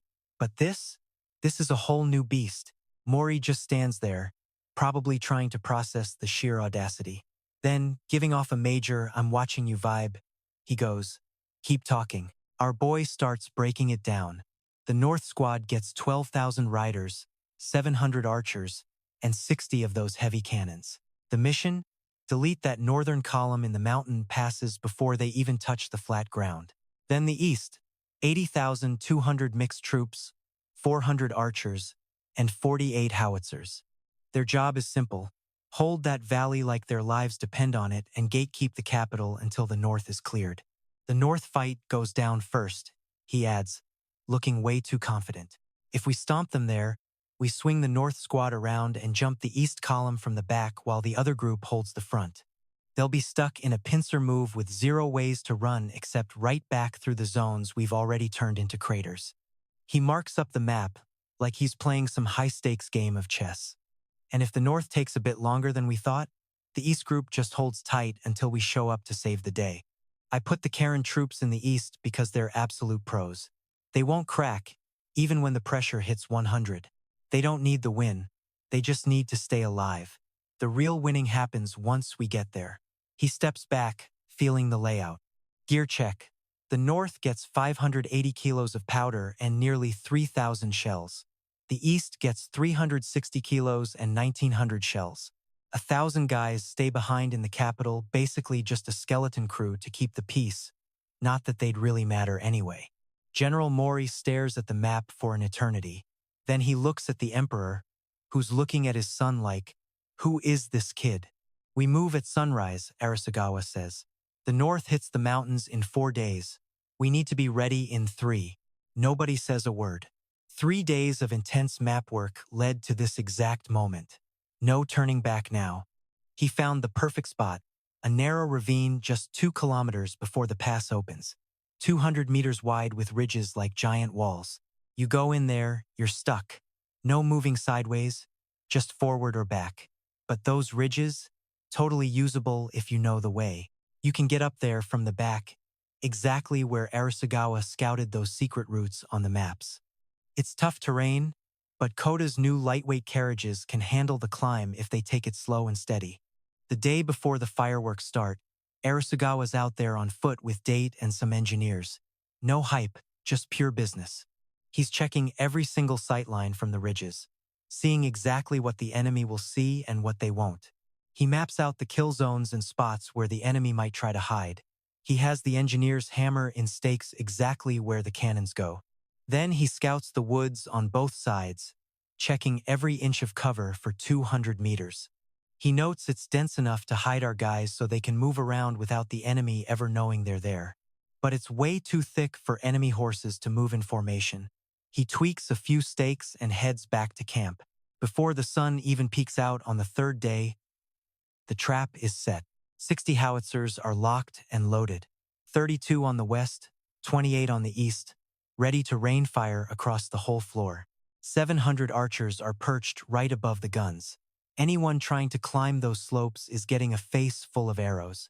8,000 riders are hiding in reserve, split up and waiting in the trees where they can't be seen or heard. Another 4,000 are tucked away at the very end of the ravine, just waiting for the signal. It's the ultimate ambush, hidden in the tree line where the ravine opens up. If anyone breaks through, they're dead anyway. Arisugawa takes his spot on the western ridge with the signal team. He's 6.5 years old. 6. And he's running his first real-deal battle. Absolutely wild. He knows it's insane, but he just brushes it off. He doesn't have time for nerves, only for things he can actually control. He's laser-focused on the signal timing. Then, mid-morning, the enemy finally shows their faces. Game on. Picture 18,000 guys just strolling in a straight line. Horses up front, 3 rows deep, keeping it nice and easy for the poor grunts bringing up the tail end. The lead horseman is acting like he's the king of the world, total main character energy, probably thinking about a burger since he's done this a billion times. Honestly, can't really blame the guy. This mountain pass hasn't seen a soul in forever. Scouts did a quick lap an hour ago and saw absolutely nothing. No bad guys within 40 kilometers. Or so they thought, idiots. The whole group walks straight into the canyon. Our boy Arisugawa is perched on the cliff, eyes locked on those first riders as they cross the line. It's literally just a dead stick he shoved in the mud. But to him, that's the welcome to the slaughterhouse sign. He watches them pile in. As the walls close in, the foot soldiers start squishing together like they're trying to fit onto a packed city bus. That line stretches 900 meters now. Half the freaking army is already deep inside the meat locker. Arisugawa raises his hand, keep it steady. The lead horses hit the second stick. 2/3 of the way through the zone. They're jammed in like sardines now. Narrow gorge, zero wiggle room, horses literally rubbing shoulders. It's glorious. Hand drops. And then, total carnage. 60 big guns let loose in a sequence that takes just 4 seconds from top to bottom. They don't fire the whole batch at once, that'd blow the loader's ears out, but it's pretty dang close. It's just this massive, rolling boom boom boom that bounces off the rock walls and hits you twice as hard. Pure thunder. Metal starts raining down the entire length of that crowded line like steel hail from hell. Every single shot is on the money, thanks to the crazy math Arisugawa did earlier. Each crew is just locking it in and letting it rip. The bottom of that canyon? Deleted. Just smoke and flying scraps of iron. The horses? They've never heard anything like this. No horse ever has. It's a noise that shouldn't even be a thing. Their tiny brains aren't even built to handle exploding metal rain. The ones who don't get turned into mist instantly, they completely lose it. They start charging in every single direction at once. Lead horses are face-planting into the cliffs. The ones in the back are tramping their own guys. It's an absolute blender. Years of fancy cavalry training, flushed down the toilet in 45 seconds flat. Then comes the second round. The crews are reloading like their lives are on the line. The pros can get a shell in every 90 seconds. The regular Joes take 2 minutes.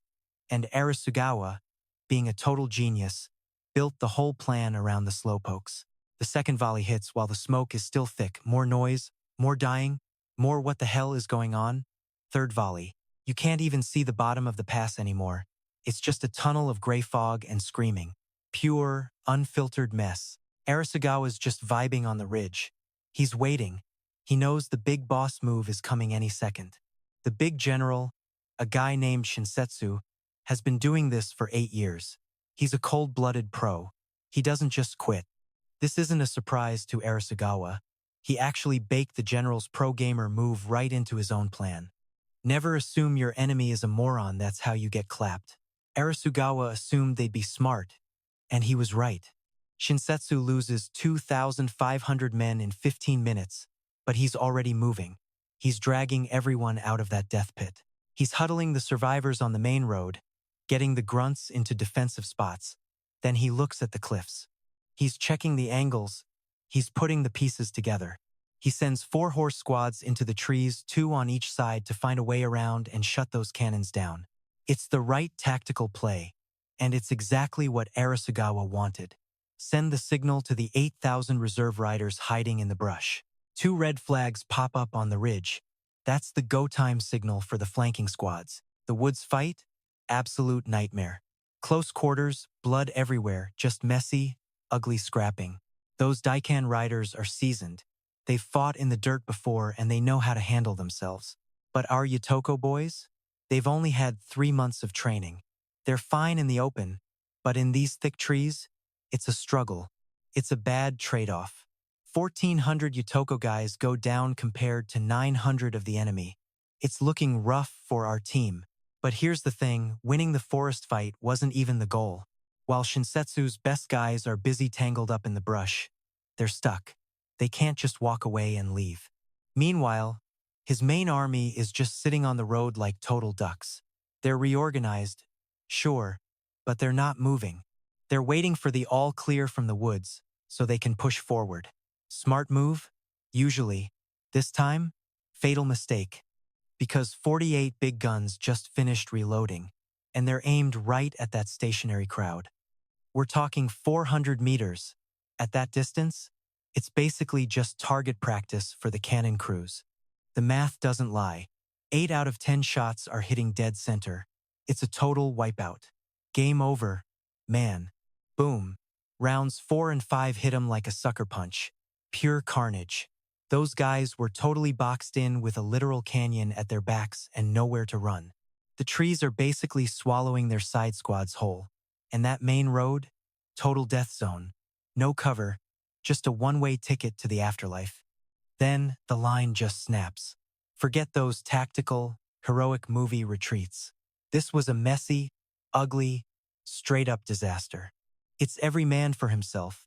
Just scattered groups and solo acts trying to outrun a literal rain of fire coming from the sky. That squad vibe Shinsetsu spent 15 minutes duct taping together, deleted in under 4 minutes of absolute hell. He didn't even make it past the 5th volley, got smoked right on the approach road. Classic artillery luck, honestly. They weren't even aiming for the big boss. But when you drop that many bombs, someone's gonna have a really bad day. It's just math. You flood a crowd with enough lead and eventually, the Reaper's gonna tap everyone on the shoulder. Nobody's that lucky. Wrong spot, worst timing possible. The commander? Yeah, he's toast. Game over, man. Now some rookies left holding the bag while the ship goes down. Safe to say, he's not doing a great job stopping the freakout. Remember those 4,000 horsemen lurking at the end of the ravine? The surprise party squad? They T-boned the retreating mob right as they tried to slip through the woods on the eastern plain. It was lights out in seconds. Look, a terrified mob doesn't fight like a real army. Plus, our guys had fresh horses and the perfect angle to just wreck them. By lunch, the whole party in the north was officially canceled. Arisugawa's up on the ridge, checking the receipts. The Daikan Northern Squad? 10,000 dead. Everyone else is just scattered across 20 kilometers. Most of them are on foot, no gear, basically just wandering. Our losses? 1,800. Most of that happened in the forest brawl. We've still got 54 big guns ready to scream. 6 howitzers took a hit, but Koda's gearheads are already on it. They'll have them back in action before you know it. We're down to 310 kilos of powder. Arisugawa gives everyone 20 hours to breathe. The nap or die order goes out to every unit. Chow wagons roll in 3 hours after the noise stops. Water? Straight from those mountain streams out east. The medical teams are doing triage, but it's cold. They're picking favorites based on who's actually gonna survive. This is the plan he drew up 3 months ago. The math is brutal. If a doctor wastes an hour on a goner, that's an hour he didn't spend saving 3 guys with a real shot. Hard? Yeah, it's ice-cold logic. But that's exactly how you keep an army standing after a literal meat grinder. While everyone's resting, he's already playing Tetris with the ammo crates. 60 kilos of powder move from the North Reserve to the Eastern Front, along with 400 unused shells. Now, the Eastern crew has 420 kilos of powder and 2,300 shells. Not a gold mine, but it'll do. 2,000 riders are staying behind to hunt down any stragglers trying to hide out in the peaks. They're also holding the pass against any backup the Daikan might send. They've got 12 guns, 100 kilos of powder, and orders to stay put. When that 20th hour hits, Arisugawa calls a meeting with the big shots. The Eastern team's been on the move for 3 days, he tells them. They heard about the Northern disaster 6 hours ago. Their scouts are fast, they know exactly what went down. Their general has 2 moves: sprint for the capital before we arrive, or dig in and wait for us to bring the pain. He stares at the map with that look in his eyes. Doesn't matter. We win either way. We roll in 2 hours. 12,000 horses and 42 guns start the trek east. Supply trains in the back. 36 hours until we hit the valley. The general out east? Yeah, he's actually got a brain. He made the right call before we even arrived because he knows exactly how his buddies got smoked. His messengers are lightning fast. No lag, no excuses. His spies are legit. By the time Arisugawa rolls up, this guy has spent 16 hours picturing what 60 big guns would do to his 24,000 troops. He's not falling for any cheap tricks. His name is Harima Dosu, 51 years old, 30 years in the game. A total pro. He's dragged this army through 4 border wars and a whole mess down south. He's not the type to mess up twice, especially not after watching the last guy get deleted. He's moving like a shadow, scouts everywhere, avoiding any spot where he might get pinned down. He's keeping his 24,000 guys spread out so they can vanish. No bottlenecks for him. We have to force it. Which means we have to make the trap look better than the alternative. Psychological warfare, baby. There's only one spot in the Eastern Valley to cross the river heading to the capital. It's a ford 400 meters wide, gravel bottom, waist deep. Basically, the perfect stage for our next big act. Next bridge is like 30 kilometers south. That's a 2-day hike our boy just ain't doing. Total non-starter. The northern route, 40 clicks that way, takes him back to those nasty mountains he's been dodging like the plague. This river crossing is the only play, and Harima knows it. Translation? He's already planning to just bash his way through. Arisugawa parks his big-ass cannons on the ridge and starts doing the math. That spot is visible for miles. It's basically a massive middle finger. Any scout with eyes is gonna flag this in an hour. Harima's gonna see 48 monster guns sitting pretty, staring down the only way out. He'll stop, look at this mess, and realize that trying to cross? That's gonna cost him 5,000 to 8,000 dudes before he even smells the mud. Look, nobody with a brain is gonna willingly walk into a wood chipper like that. So he goes hunting for a plan B. Lucky for him, Arisugawa's got a special menu item. The Karen unit. 5,000 Karen riders roll up 800 meters out. They're just sitting there, totally wide open and accidentally looking like easy pickings. Looks like a flanking move that totally whiffed, right? Cut off by the woods like some rookie screw-up. Yeah. No. Harima's scouts spot him within 2 hours. Up top, Arisugawa's watching through his fancy Kodamade optics, practically hearing the gears grinding in Harima's skull. Those Karen troops are going to be a major headache on his left side if he tries the river. But wait, they're all by themselves, way too far from those scary guns on the hill. Harima thinks, if I crush those riders first, I clear my side and can charge across with 0 problems. Plus, those cannons will have to split their focus between the water and saving their stranded pals. It's a decent move. Honestly, the logic is pretty sound. Too bad it's exactly what Arisugawa wanted. He watches Harima's massive column start to shift a whole 4 hours of pure logistics. Harima's no noob. He's cautious, shifts his line twice and sends more eyes just to be sure this isn't some bait. By the time mid-afternoon hits, the stage is set and the trap is primed. 8,000 elite units head left to smash the Karen guys, while 16,000 more start crowding the riverbank to cross. Arisugawa looks at his signalers. Wait for it. Wait till they're swimming. They're holding their breath. Then the charge happens. 16,000 guys wading into waist-deep water? Yeah, that isn't exactly a sprint. The leaders slow down to find their footing, and everyone behind them just starts piling up. The horses are freaking out, fighting the current, and the riders are barely hanging on. At the height of the mess, maybe 4,000 men are in the drink at once. The first wave is just hitting the near bank. They're barely 300 meters from the guns when Arisugawa finally signals the strike. 48 cannons roar in 2 waves, just 4 seconds apart. Big boom. First wave shreds the guys packed like sardines in the river. Second wave hits the safe bank where they were trying to regroup. The crossing turns into a total nightmare just like the ravine. It's not about being soft. It's about 4-kilogram iron chunks flying at crazy speeds through a crowd. No warrior vibe beats that. And the horses in the water? Oh man, they're way more chaotic than the ones in the gorge. Nowhere to go but deeper or into the fire. But Haruma? He's cold-blooded. He pushes them in anyway. Truth is, it's his only play. Arisugawa knew it. Running away in a river is basically suicide. The guys in the back are stuck and can't turn around fast enough. The front line can't retreat without trampling their own, and standing still, that's just dying with extra steps. Pushing forward is the only escape. Harima gets the brutal math of the situation. He's screaming at his officers to keep moving, so the massacre just keeps going as they run into a wall of lead. But then, total curveball from the right side. Harima's reserve catapults, 6 of them we thought were total trash, show up on the east bank and start chucking boulders at Arisugawa's hill.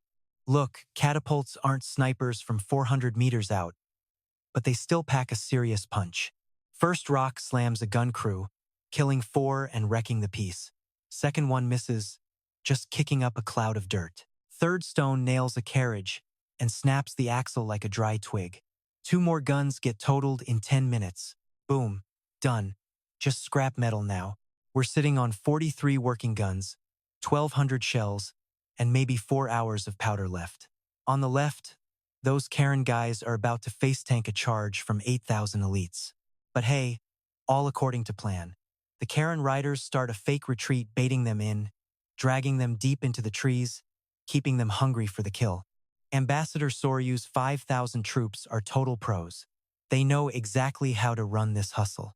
These guys are pros at the run-for-your-life drill, even if they have to take some nasty bruisings while doing it. The Daikan elites? Legit stone-cold killers.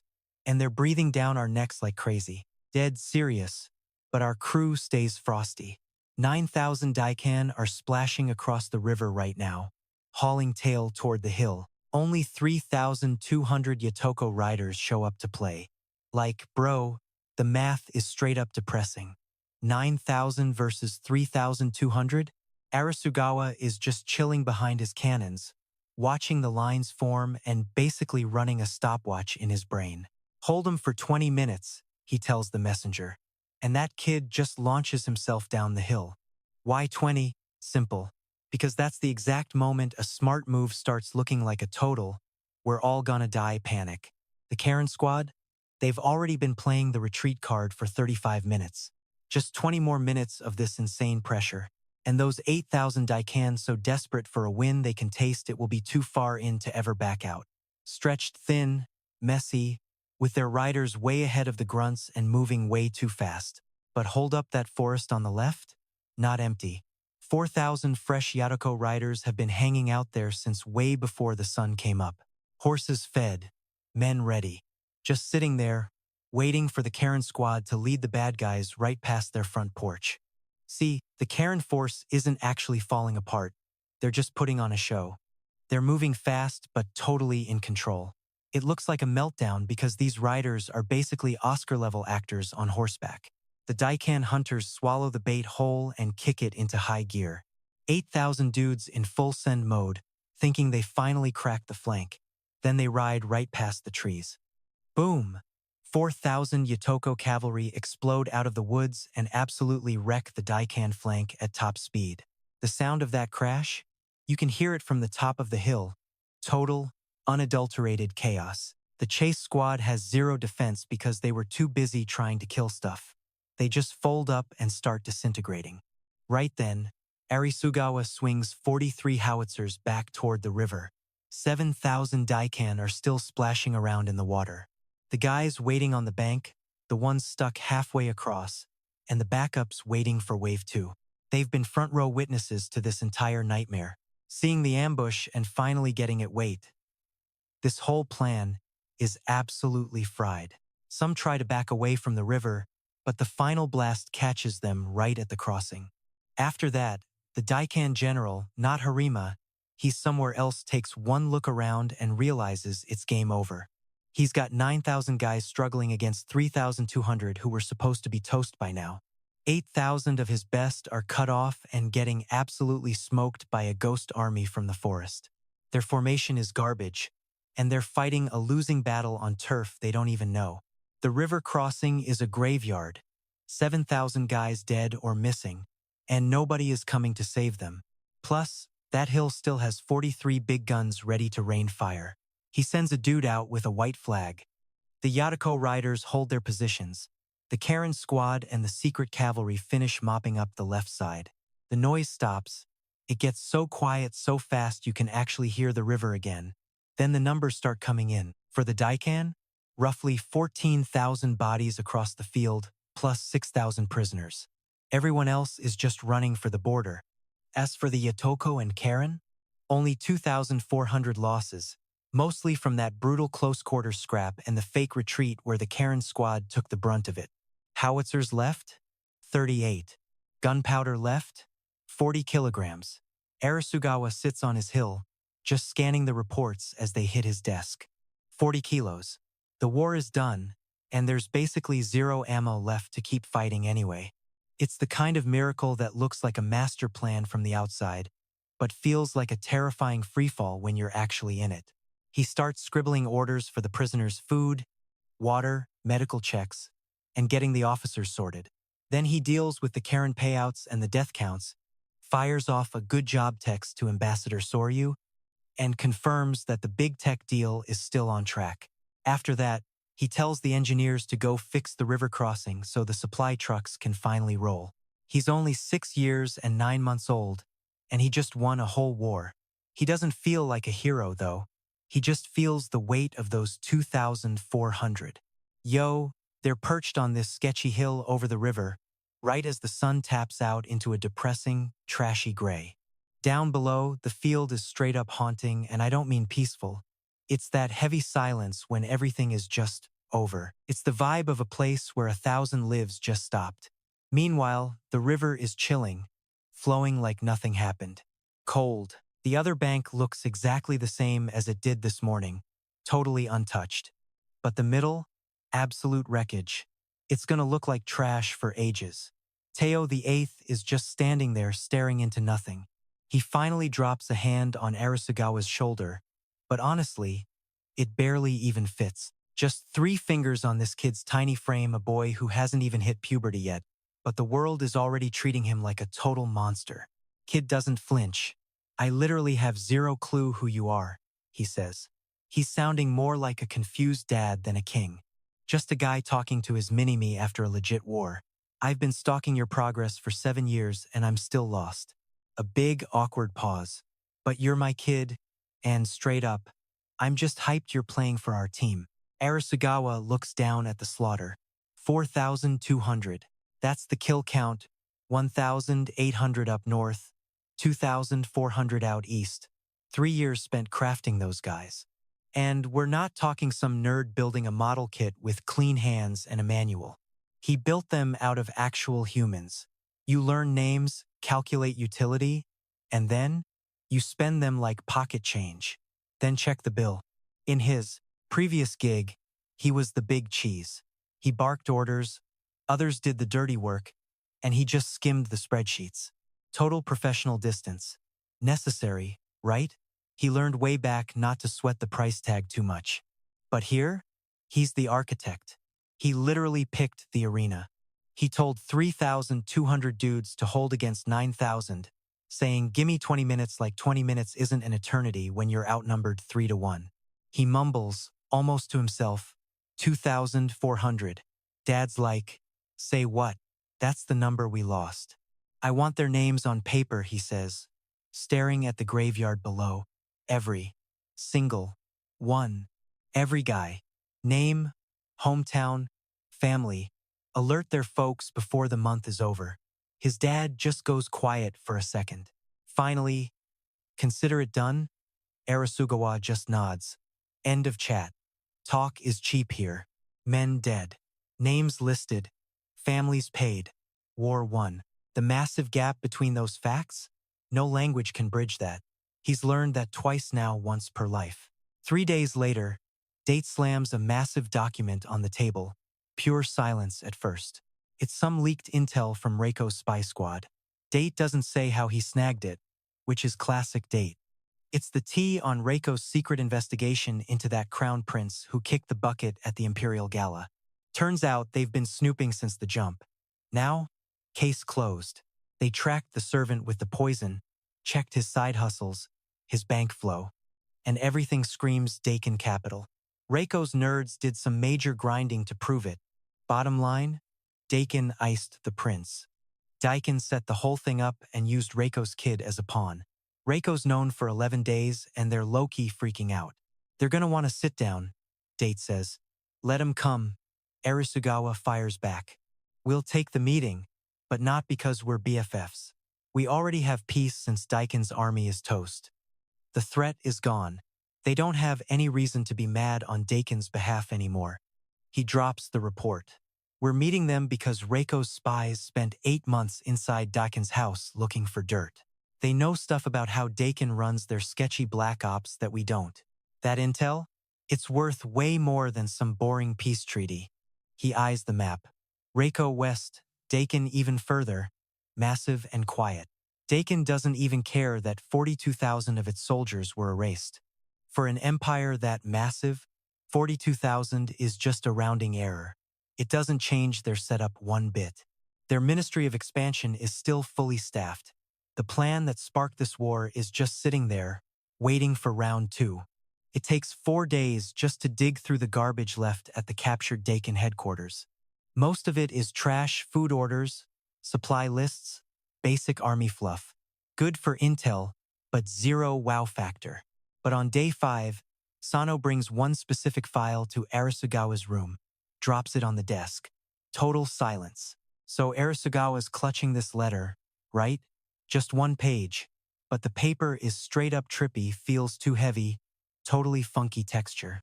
It's this spooky, ghostly shade of white, like the pulp came from some plant that doesn't even exist in the 3 empires he knows. The seal's already trashed.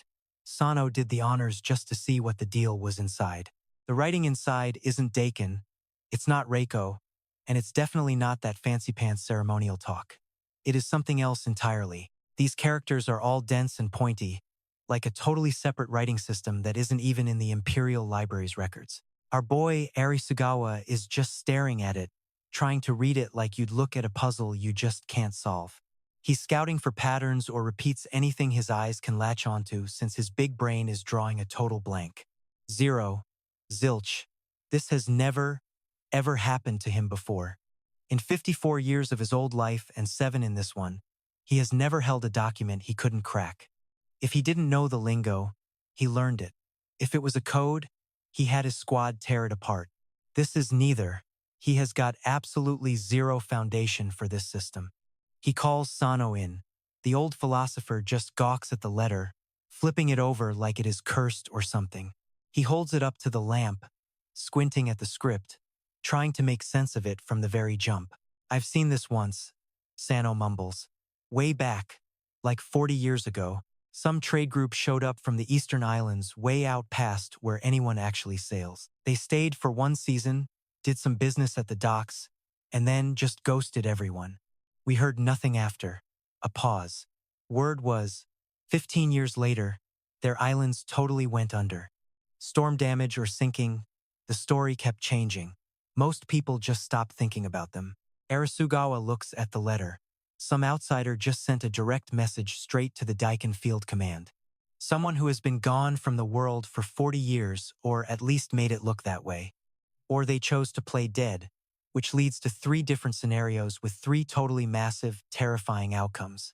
Someone who knew about this secret war and knew about the whole operation, Someone smart enough to find a field base that only existed because the mission was actually going down. Daikan was being played just like Reiko, a big, loud distraction while a shadow master pulls the strings. Reiko was a tool. Daikan too. Somewhere back there, someone sat in a room Arisugawa can't find and made moves that crushed empires. And when those empires finally hit the floor, that person didn't send an army or a letter. They just sat back and watched the world burn. They are still waiting. He drops the letter. The kid is barely 7 years old.